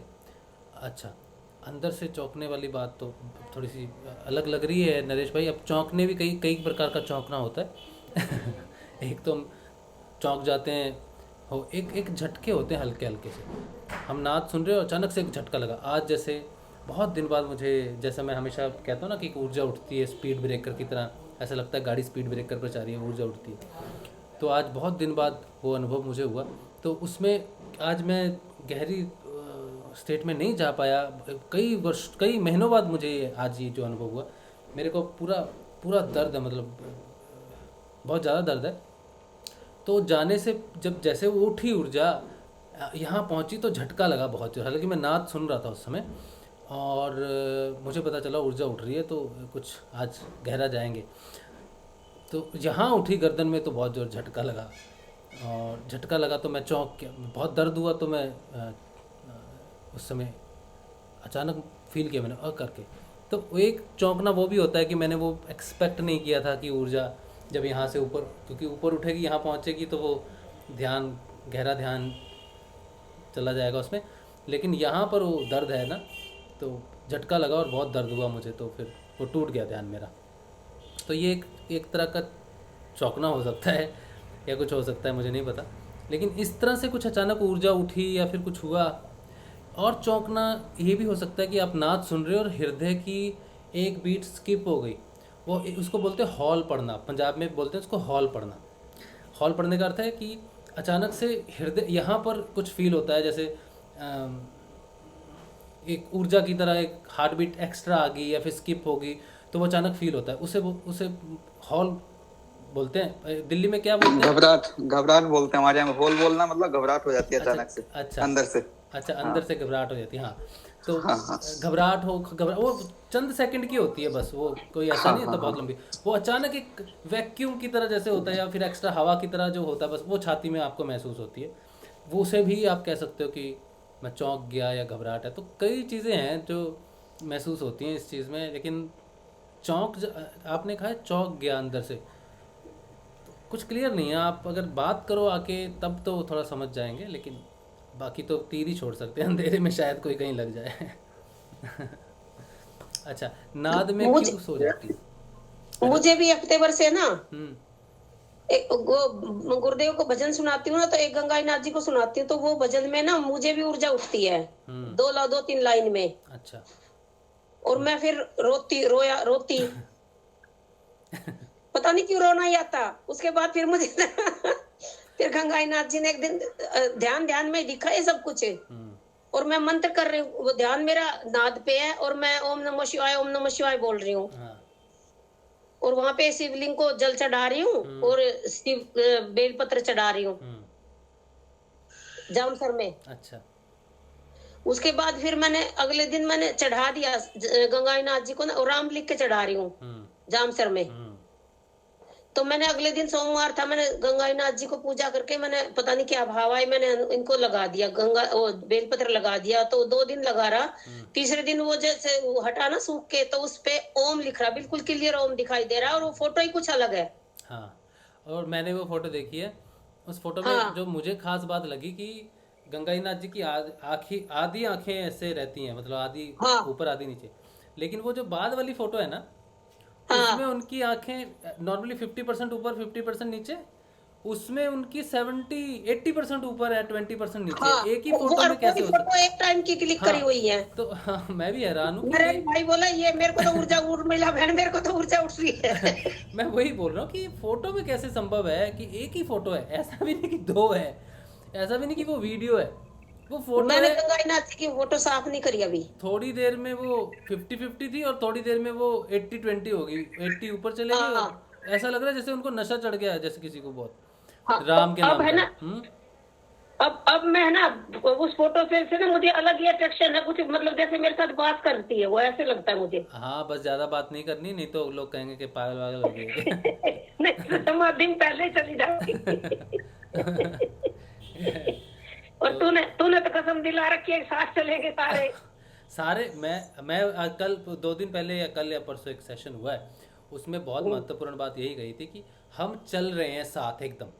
अगर कोई व्यक्ति विशेष, कोई साधक विशेष हमारे परिवार में, उसको लगता है कि ये तो गलत है या ये सही नहीं है या कुछ भी उसके मन में कोई भर देता है या आ जाता है, वो सोचने लगता है कि ये चीज़ है और वो उस साथ चलना बंद कर देता है। तो हम में से जो चल रहे हैं सीधे, या जो भी साधक हैं जो चल रहे हैं, उनमें से कोई भी रुका उसे मनाने के लिए, उसका भेद खत्म करने के लिए, उसका कोई क्लैरिफिकेशन करने के लिए, ठीक है, तो वो लुढ़का नीचे। अध्यात्म में हम अपना स्पष्टीकरण नहीं दे सकते, हम अपनी क्लैरिफिकेशन नहीं दे सकते। नहीं, मैं तो अच्छा हूँ, मैंने तो कुछ कहा ही नहीं तुम्हारे बारे में, मैं सच में कहता हूँ। अगर आपने नहीं भी कहा, कुछ भी, कोई भी मिसकन्फर्मेशन है उसको, कोई भी मिसकम्युनिकेशन है, कोई भी भूल भुलक्का कुछ भी उसको हो गया, कोई भी साधक अगर ये जाता है उसकी क्लैरिफिकेशन करने के लिए कि मैं भैया मैंने ऐसा नहीं किया, तो समझो वो डूबा। अध्यात्म में सूरज को अपनी गवाही नहीं देनी पड़ती। साधक जो होता है वो एक दिए से शुरू करता है, सूरज तक की रोशनी बनने तक की रोशनी है, तो उसे नहीं प्रमाण देना पड़ेगा कि वो जो कर रहा है या जो भी है उसके प्रति जिसकी साधना है उसको, ना कि इस साधक के प्रति, परंतु सारे विश्व में जितने भी लोग हैं उनके प्रति स्वधारणा, एक समधारणा धारण करनी ही होगी, नहीं तो वो ट्रेवल ही नहीं कर सकता, आगे बढ़ ही नहीं सकता। आप उसकी कन्फ्यूजन दूर करोगे, कल को वो किसी दूसरे व्यक्ति की कन्फ्यूजन, क्योंकि उसका स्वभाव है कन्फ्यूज होना या गलत धारणाओं में पड़ जाना। तो आज एक व्यक्ति ने किया आपके प्रति, कल दूसरे साधक के प्रति, कल तीसरे, तो वो साधकों में भेद करता ही रहेगा, उसका जीवन काल ऐसे ही गुजरेगा साधना का। और एक एक साधक उसको मनाने जाएगा, तो इसका अर्थ है कि वो खुद अपना परिचय देने जा रहे हैं कि मैं क्लैरिफिकेशन देने जा रहा हूँ। वो अहंकार का प्रतीक है, ठीक है। सूर्य कभी नहीं उगता कि लो जी मैं आ गया, रोशनी आ गई, रोशनी आ गई। रोशनी सबको पता है रोशनी आ गई। तो भगवान को लोग गालियां देते हैं कि भगवान तूने ऐसा क्यों किया। क्या भगवान कभी अपनी क्लैरिफिकेशन देने नीचे उतरता है? नहीं देता है। साधक भी भगवान का ही रूप है जब वो साधना करता है। उसके अंदर जो अंश है वो आत्म अंश जो परमात्मा का अंश है, वो कभी अपने आप को जस्टिफिकेशन में नहीं देता। जो लोग जस्टिफाई करते हैं अपने आप को, वो साधना पथ पे नहीं हो सकते। जस्टिफिकेशन कभी नहीं करनी किसी भी साधक ने। आपके प्रति कौन कितना स्नेह रखता है, कौन कितना क्या रखता है, ये आपका विषय नहीं है, ये उसका विषय है। कोई भटकता है तो ये उसका विषय है, आपका नहीं है। आप अपना पथ देखो, आप खुद को देखो। आपकी पूरा दृष्टिकोण, दृष्टाभाव सिर्फ स्वयं पे होना चाहिए। जैसे ही दूसरे व्यक्ति विशेष पे पड़ा, जैसे किसी ने कहा कि किसी ने मुझे बोला कि ये साधक ऐसा कर रहा है, ये तो गुरुदेव के इसमें नहीं आना चाहिए ऐसा। तो मैंने कहा तू उसको देख क्यों रहा है? उसको तो हमें देखना नहीं, वो जो भी कर रहा है उसका क्या कर्म, कोई पुराना कर्म संचय है जो तीव्र गति से प्रफुल्लित हो रहा है इस समय, और उसको गुरुदेव कह रहे हैं कि इसको निकालना पड़ेगा, इसको फील कर और निकाल। ठीक है, वो फीलिंग में जाएगा, सिर्फ उस फीलिंग में जाएगा, और वो उस फीलिंग, जैसी वो फीलिंग पार कर जाएगी वो उस चीज़ से बाहर आ जाएगा। वो उसका रास्ता है। लेकिन तुमने क्या किया, वो क्या कर रहा है, उससे अपनी साधना डिस्टर्ब कर ली, और बस ये जो घोड़ा होता है ना, उसको यहाँ पे बांध के रखते हैं कि वो सीधा चले। साधक को भी बिल्कुल घोड़े की तरह सीधा देखना चाहिए। जैसे ही उसने दाएं बाएं किसी दूसरे साधक, गुरुदेव स्वयं कहते हैं ध्यान में बैठे हो, किसी दूसरे की क्रियाएं देखने के लिए आंखें नहीं खोलना, समय व्यर्थ नहीं करना। साधना भी वैसे ही है। कोई साधक कैसा है क्या नहीं है, यह आपका विषय नहीं है। आपका विषय है आप स्वयं। आप एकमात्र स्वयं के हो। दृष्टाभाव स्वयं के लिए। दूसरों को जज करना, दूसरों को medal, gold medal, silver medal या लोहे का मेडल देना आपका विषय नहीं हो सकता। ये साधक की जीवन नहीं हो सकता कभी भी। इसीलिए जो अभी उर्मिला बहन ने कहा कि हमको साथ मिलकर चलना है, हम सृष्टि में सिर्फ हम नहीं बल्कि जितने भी लोग साधना कर रहे हैं, हम सारे ही एक दिशा में चल रहे हैं। बस ये है कि हम आसपास में थोड़ी बात कर लेते हैं। गुरुदेव का आपने भजन लिख दिया, मेरे को आनंद आ गया, मैंने कुछ लिख दिया, आपको आ गया, किसी गुरु भाई ने कुछ दे दिया सजेशन, एक दूसरे की हेल्प करके आगे बढ़ रहे। लेकिन जहाँ गलत फहमियाँ पलनी शुरू हो गई और उसको सॉर्ट आउट करना शुरू कर दिया, तो एक के बदले दो लुढ़केंगे। एक वो जिसको गलतफहमी हुई, एक वो जो उसको सुधारने गया, दोनों लुढ़के। ठीक है, तो कभी जीवन में अगर मैं आपके प्रति गलत समझता हूँ, ठीक है, या मेरे मन में कभी कोई गलत भावना आ जाती कि यार ये तो अजीब साधक है, कभी नहीं आना मुझे मनाने, बस भाड़ में जा, सीधा बोलना, भाड़ में जा, जहाँ है जाए।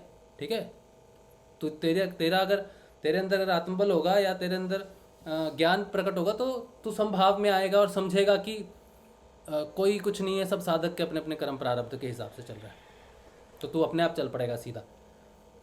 ठीक है, ये बहुत महत्वपूर्ण सूचना है। ठीक है, बहुत महत्वपूर्ण चीज़ है। इसी को ही कहते हैं त्याग। जब प्रकट होता है तो वो आसान नहीं होता। बहुत ही आपके डियर वंस, बहुत ही ऐसे जिनसे आप बड़ा स्नेह करते हो, स्नेह के बंधन में बंध जाते हैं साधक। जैसे अगर मैं उर्मिला जी को क्या भजन लिखते हो, क्या, तो एक स्नेह का बंधन है। अचानक कुछ होगा तो वो स्नेह का बंधन ही कष्ट देता है।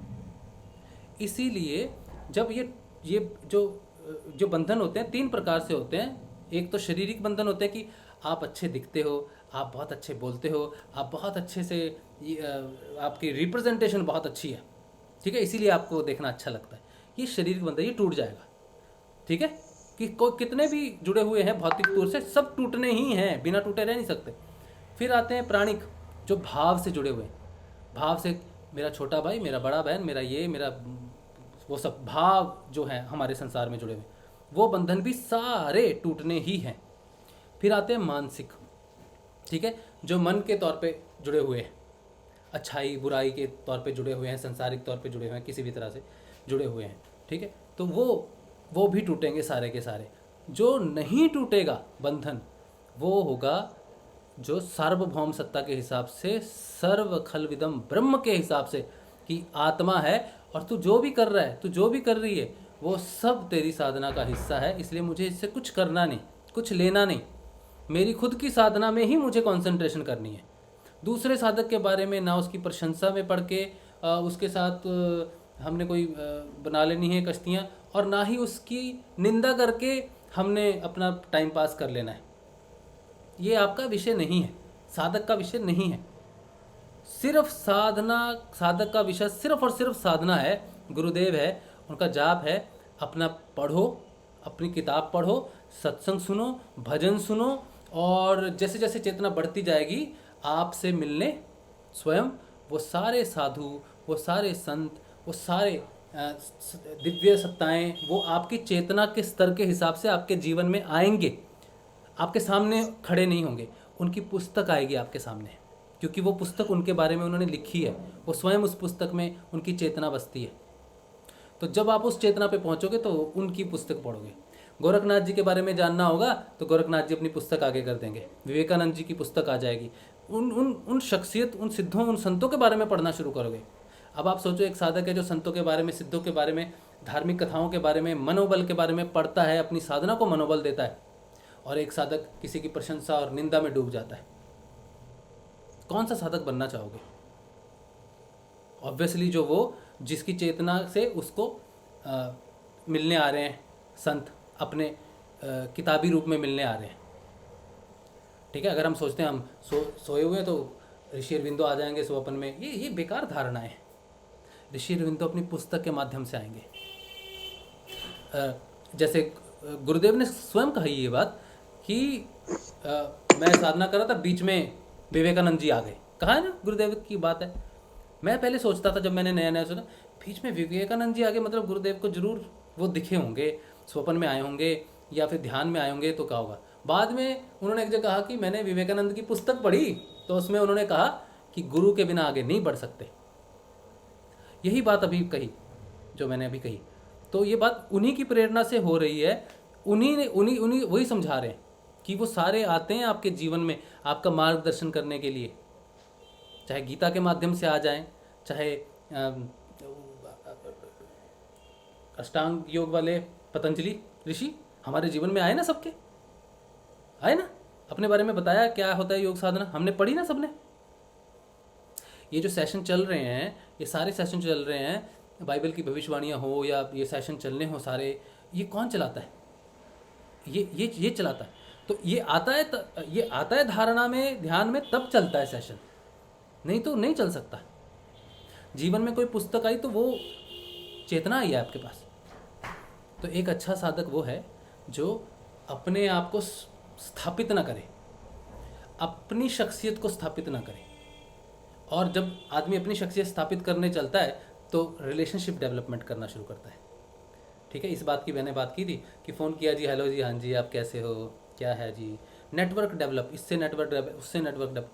अपने आप को स्थापित करना या चीज़ों में लाना, ये सही नहीं है। हाँ, किसी से स्नेह करते हो उसको फ़ोन करो, रोज़ कर सकते हो, रोज़ एक व्यक्ति को, 2 व्यक्ति को, 3 व्यक्तियों को रोज़ फ़ोन आप कर सकते हो, लेकिन आप नेटवर्किंग के लिए नहीं कर रहे, आप स्नेह के लिए कर रहे हो। आपको उनकी बात, उनके साथ गुरुदेव की बात करना अच्छा लगता है, आपको उनकी साधना के बारे में जानना, अपनी साधना के बारे में बताना, गाइडेंस करना वो अच्छा है। लेकिन आज इसे फ़ोन किया, कल उसको फ़ोन करेंगे, उसको भी अपने ग्रुप में लाएंगे, उसको ये बताएंगे, ये नेटवर्किंग है। अगर आपको 50 लोग जानते हैं और 50 को आप रोज़ फ़ोन करते हो स्नेहवश, तो कोई उसमें तकलीफ़ नहीं है। लेकिन जब आप उनको नेटवर्क के माध्यम से, सिर्फ नेटवर्क के लिए करना चाहते हो, तो ये साधक का व्यवहार नहीं है। कल 2 लोग छूटेंगे तो आप उनको क्लैरिफिकेशन देने जाओगे, ये साधक नहीं हो सकता। ठीक है, स्नेहवश सबसे मिलना जुलना बहुत अच्छी बात है ना। तो ये चीज़ें खास ध्यान में रखना कि एक अच्छा साधक जो है, जब वो आगे बढ़ता है तो उसके जीवन में ये सारे ऋषि मुनि, साधु संगतें, ये सारे उसके जीवन में प्रवेश करते हैं किसी ना किसी माध्यम से। कोई ऑनलाइन वीडियो देख लिया, पिक्चर ही देख ली गोरखनाथ जी की, गोरख महिमा देख ली, या कुछ भी देख ली, विवेकानंद जी की पिक्चर देख ली, जीसस की पिक्चर देख ली, तो एक तरह से वो अपने बारे में आपको इन्फॉर्मेशन दे रहे हैं, वो आपसे परस्पर बात कर रहे हैं। आप सोच रहे हो आप पिक्चर देख रहे हो, नहीं, आपने उनके बारे में जानकारी हासिल कर ली कि वो ऐसे थे, वो ये करते थे। वो माध्यम बना टीवी, पिक्चर, माध्यम बनी पुस्तक, लेकिन आपको ज्ञान प्राप्त हुआ उस आत्मा का, उनके व्यवहार का, क्योंकि आप अब उनको जानने लायक हो गए हो। पहले साधना से पहले मुझे पिक्चरें पसंद थी, ड्रामा, क्राइम, ये थ्रिलर, वो थ्रिलर, क्रेज़ी था मैं पिक्चरों के पीछे, शायद ही कोई पिक्चर मैंने छोड़ी हो। ठीक है, वो शौक़ पिक्चरों का ज़रूर रहता है, ठीक है, लेकिन एक चेतना का लेवल होता है, उनको वही चीज़ें चाहिए और जीवन में वही चीज़ें आती हैं। लेकिन एक साधक जैसे जैसे ऊपर बढ़ता है, अब उर्मिला जी भजन लिख रही, गाने क्यों नहीं लिख रही? गाने भी लिख सकता है आदमी को अगर लिखने का शौक हो तो वो, लेकिन भजन ही लिख रही है कि चेतना की एक लाइन है, रो रही है गुरु माँ के लिए। क्यों रो रही है? वो एक चेतना उस तरफ जा रही है, उससे संपर्क में आ रही है, वो सोच रही है वो रो रही है, लेकिन ऐसा नहीं है। वो चेतना उसके इतने करीब है कि वो चेतना के प्रभाव में वो सब कर रही है। और फिर लिख के उनके बारे में जानेगी, बोलेगी मैंने भजन लिखना है तो मुझे 4 लाइनें पता तो होनी चाहिए, तो वो पता करेगी, पढ़ेगी, जानेगी मोर। तो साधक का कुछ अपना व्यवहार होता है जिसे उसे समझना चाहिए। अपने आप को स्थापित करने का किसी भी साधक का कभी भी लक्ष्य होना नहीं चाहिए, क्योंकि स्थापित करने का अर्थ है एक पॉइंट पे रुक जाना। और बहता हुआ पानी अगर कहे कि यार ये पुल बड़ा अच्छा लग रहा है मुझे, मैं यहीं अपने आप को कहीं घुमा लेता हूँ, यहीं रुक जाता हूँ, तो बहता हुआ पानी कभी नहीं रुकता। बहता हुआ जोगी कभी नहीं रुकता। रुकते हैं वो, फिर रुके हुए पानी में कीड़े पड़ जाते हैं, गंदगी आ जाती है, उसे कोई नहीं पीता। जलते पानी को तो सब पीते हैं, सब व्यवहार करते हैं, लेकिन रुके हुए पानी को कोई व्यवहार नहीं करता, उसमें दोष आ जाते हैं। साधक को रुकना नहीं चाहिए, किसी को मनाने नहीं जाना। जो भी किसी की गलतफहमी है वो अपने आप ठीक हो जाएगी। उसको मैं रूठ जाऊं तो मुझे मनाने नहीं आना, आप रूठ जाएंगे तो मैं कभी मनाने नहीं, और मैंने कभी किसी को मनाया भी नहीं आज तक।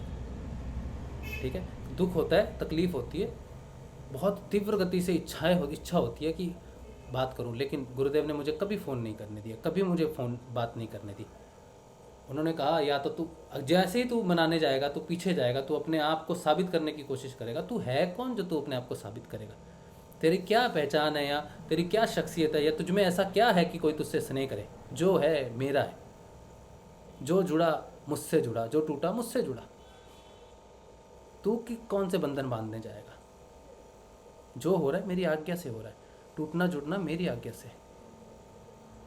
यही आज आपने जो भजन 4 लाइनें सुनी ना, 4 लाइनों में भी आपको यही झलक, जो गुरु वंदना आज मैंने सुनाई ना आपको, है पावत चलत पावत, कुछ ऐसे ही था, पावत खोवत, हाँ पास दूर, क्या था, पास दूर पावत खोवत, मतलब पास का भी कोई चला जाए, दूर का भी कोई चला जाए तो भी नहीं। वो आप मैं दूंगा आपको ग्रुप्स में पढ़ना। तो वो इसी चीज़ को ही दर्शाता है कि रुकना नहीं है साधक को कहीं भी।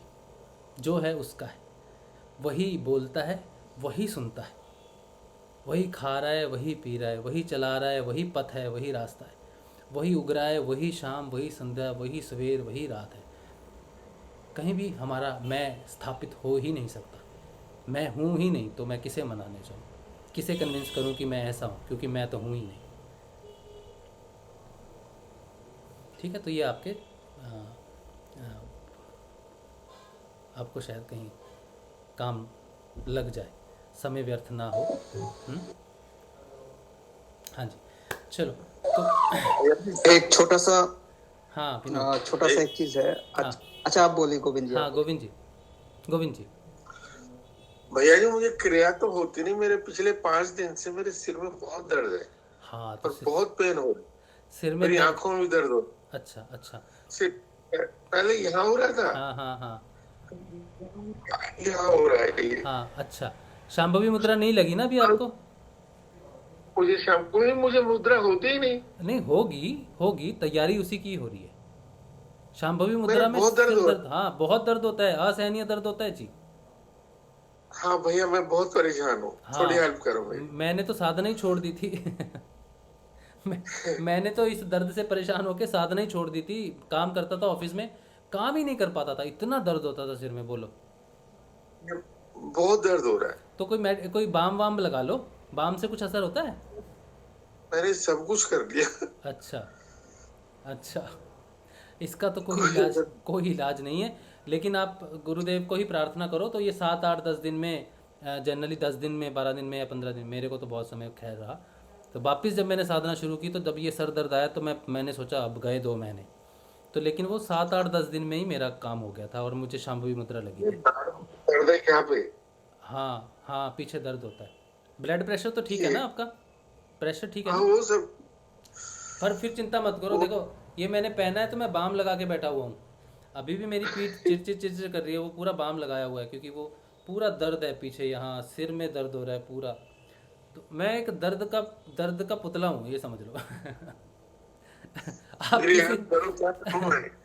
कोई भी साधक कहेगा कि मुझे यहाँ दर्द हो रहा है, तो मैं कहूँगा हाँ ये पूरा दर्द है भैया, पीठ दर्द है, ठीक है, सर में बहुत दर्द हो रहा है मेरे को, इस समय भी मेरे को सर में दर्द हो रहा है, बहुत दर्द हो रहा है, 2 दिन से हो रहा है। और भैया गर्दन तो मुझे ऐसे तो ऐसा नहीं हो रहा है। हैं, असहनीय हो रहा है, असहनीय। असहनीय ही होता है। कोई बात नहीं, आप गुरुदेव से प्रार्थना करो और लौंग ले लो गुरुदेव का, अगर ज़्यादा दिक्कत हो रही है ना, गुरुदेव का नाम लेके टच करके लौंग ले लो, ठीक है, ये करके देखो, जी और तो कुछ नहीं ठीक है है अपने पास। हाँ चलो, हाँ विनोद आप क्या बोल रहे थे? हाँ, तो आजकल मैं थोड़ा सा ट्विटर स्पेस पे जा रहा हूँ गुरुदेव की कृपा से। तो गुरुदेव अपने जो शिष्यों को अलग अलग प्रेरणा देते हैं जैसे, हाँ तो एक क्या हुआ, मैंने किसी भाई को बताया इस मंत्र के बारे में और गुरुदेव के दर्शन के बारे में। तो उस भाई ने भी थोड़ा मतलब वो आध्यात्मिक था, तो उसने मुझे बोला कि एक मुझे बुक भेजी लिंक की, जन्म और मृत्यु से परे, जो एक बुक है, और उसमें मैंने उसको पढ़ा और बहुत सारी मैं चीजों को रिलेट कर पा रहा था। सेम ही चीज जो गुरुदेव ने बताई हम लोगों को, वो बहुत जगह पर उन्होंने एक अलग मंत्र बोला है, हरे कृष्ण हरे राम टाइप, बट वो उसका जो ओवरऑल जो एक्सप्लेनेशन है कि इसमें ये राधा है, ये कृष्ण है, ऐसे ऐसे करके वो प्रॉपर वही चीज एक्सप्लेन की है। तो बड़ा सही लग रहा था मुझे कि हाँ, गुरुदेव के माध्यम से कुछ चीज और पता चलने को मिल रही है। जैसे अभी हम बुक्स की बात कर रहे थे, तो ऐसी एक सेशन हो रहा था, उसमें मैंने बोल दिया कि भाई गुरुदेव जो है आपको किसी न किसी माध्यम से कुछ ना कुछ बता ही दे देते हैं, चाहे आपसे बुक के माध्यम से या किसी और माध्यम से आपको आइडिया लग जाता है कि क्या आप जो जर्नी पर हो सही जा रहे हो, या आपका मार्गदर्शन कर देते हैं। तो एक गुरु भाई थे, उसमें उन्होंने फटाक से जो है जैसे मैंने अपनी वाणी को विराम दिया, अरे अब पता नहीं आपको कितना टाइम हुआ है इसमें, लेकिन गुरुदेव ने तो कभी ऐसा बोला नहीं। गुरुदेव हमेशा कहते हैं आपके अंदर से खुद ही बोलेंगे वो आकर, जो भी ज्ञान देना गुरु खुद ही देंगे, आपको कहीं कोई बुक नहीं पढ़नी, कुछ नहीं करना। हालांकि मैंने कोई क्रॉस क्वेश्चनिंग या उनसे वाद विवाद नहीं किया। तो मैं फिर अंदर से ऐसे सोचने लगा कि हो सकता है गुरुदेव ने इनको भेजा हो मेरा मार्गदर्शन करने के लिए कि भाई तू बुक्स में मत जा, तू लोगों को मत फॉलो कर। तो वो बड़ा सा और लगा उस समय, बट मैं बस वो शेयर करना चाह रहा था जो बात आप बोल रहे थे कि विवेकानंद जी के माध्यम से या इनके या उनके, तो बस वो मैं शेयर करना चाह रहा था कि चलो शेयर कर लेता हूँ। नहीं, ऐसा हम बुक्स हमारी मार्गदर्शन करती हैं, और वो स्वयं संत आते हैं, जब तक वो नहीं आते उनकी चेतना को आप उनकी बुक्स को समझ भी नहीं सकते आप, ठीक है। फिर तो पतंजलि भी नहीं पढ़नी चाहिए, फिर तो ऋषि अरविंदो को भी पढ़ना नहीं चाहिए, फिर तो विवेकानंद को भी पढ़ना नहीं चाहिए, रामकृष्ण हाँ, उन्होंने लिटरली ऐसे ही बोला उसने। अब वो जो सामने 2-4 लोग सुन रहे थे, वो तो कंफ्यूज हो जाएंगे कि भाई ये क्या आपस में इनका तालमेल। गुरु भाई का एक अपना पॉइंट ऑफ व्यू हो सकता है कि गुरुदेव ने कभी नहीं कहा कि ये सब पढ़ो, ज्ञान अंदर से ही प्रकट होता है, ये बिल्कुल सत्य है, ज्ञान अंदर से ही प्रकट होता है। जो वेदांत, जितने भी वेदांत लिखे हुए हैं, ये अपने आप स्वयंभू नहीं है, ये शरीर के अंदर से जो ज्ञान प्राप्त हुआ उसको लिखा गया और वो वेद बने, ठीक है।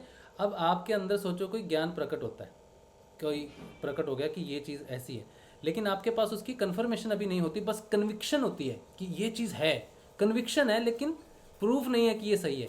तो जो वेद हैं, जो बुक्स हैं, वो उनमें जब वो चीज़ आप को रिलेट करते हो कि ये चीज़ गीता में लिखी है या इसमें लिखी है, तब कन्फर्मेशन मिल जाती है आपको। तो जो बुक्स हम पढ़ते हैं वो इसलिए नहीं कि हमें ज्ञान धारण करना है, वो हम इसलिए पढ़ते हैं कि जो ज्ञान की हमें प्राप्ति हुई है, क्या वो सही है, क्या मैं मेरे हृदय से वो ज्ञान प्रकट हो रहा है कि नहीं।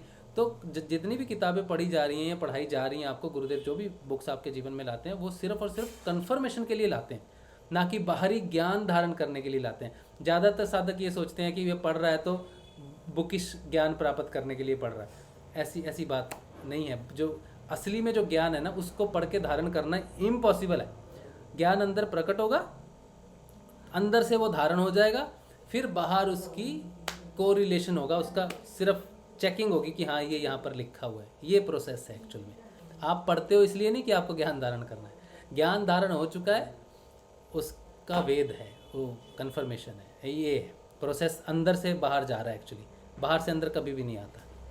सिद्ध योग में तो नहीं आता, गुरु से सिद्ध योग में तो ऐसा नहीं होता कि बुक धारण करके किसी ने जान लिया हो किसी चीज़ के बारे में, वो कभी नहीं जान सकता। अंदर से जानेगा, बाहर कन्फर्मेशन करेगा, ठीक है। तो कोई चिंता का विषय नहीं। अब वो क्या आप जानते हैं, वो नहीं सोच रहे, वो सोच रहे कि आप बाहर से अंदर आने की कोशिश कर रहे हो। अगर आप उन्हें बताते कि मैं अंदर से ही बाहर जा रहा हूँ, ज्ञान हो चुका है, कन्फर्मेशन के लिए पढ़ रहा हूँ, तो शायद उनको आपत्ति नहीं होती उस चीज़ की। हाँ फिर मैंने वो आगे फिर बाद में हाँ, जाकर नहीं पढ़ना भी नहीं चाहिए, बिल्कुल हाँ, रिस्पेक्ट अच्छा, करनी चाहिए उनकी ठीक है। भावनाओं की। हाँ जी उन्होंने हाँ जी, आपकी भावनाओं की हालांकि रिस्पेक्ट नहीं की, लेकिन आपको करनी चाहिए। हाँ जी हाँ जी। चलिए, तो कोई बात नहीं, जैसा आपका मन होता है वैसे आप गुरुदेव को याद करो। और ये कभी नहीं सोचना कि गुरुदेव सिर्फ यही है और मंत्र ही है। इस पूरे चराचर में जितना ज्ञान बिखरा हुआ है वो गुरुदेव के चरणों की धूली है। गुरुदेव को छोड़ के इस पूरे जगत में आने वाले समय में, गए हुए समय में कोई भी व्यक्ति ऐसा नहीं जो गुरुदेव नहीं थे। वो सब जगह चराचर पर ब्रह्म है। मैं उसका ध्यान करके कुछ भी पढ़ सकता हूँ, कोई भी ज्ञान धारण कर सकता हूँ, किसी से भी बात कर सकता हूँ, क्योंकि मेरे ध्यान में सिर्फ मेरे गुरुदेव ही हैं। और वो कहते हैं एक ही है, दो है नहीं। तो अगर आप सोचते हो कि आपने किसी दूसरे की बुक पढ़ ली या कुछ पढ़ ली तो आप द्वैतवाद में हो, यानी कि आपकी आराधना ही शुरू नहीं हुई। ज्ञान धारण करने का एक ही नियम है कि ज्ञान सिर्फ सत्य है, आत्मा का ही ज्ञान है। मेरे अंदर जो आत्मा है वही पतंजलि ऋषि के अंदर भी वही थी।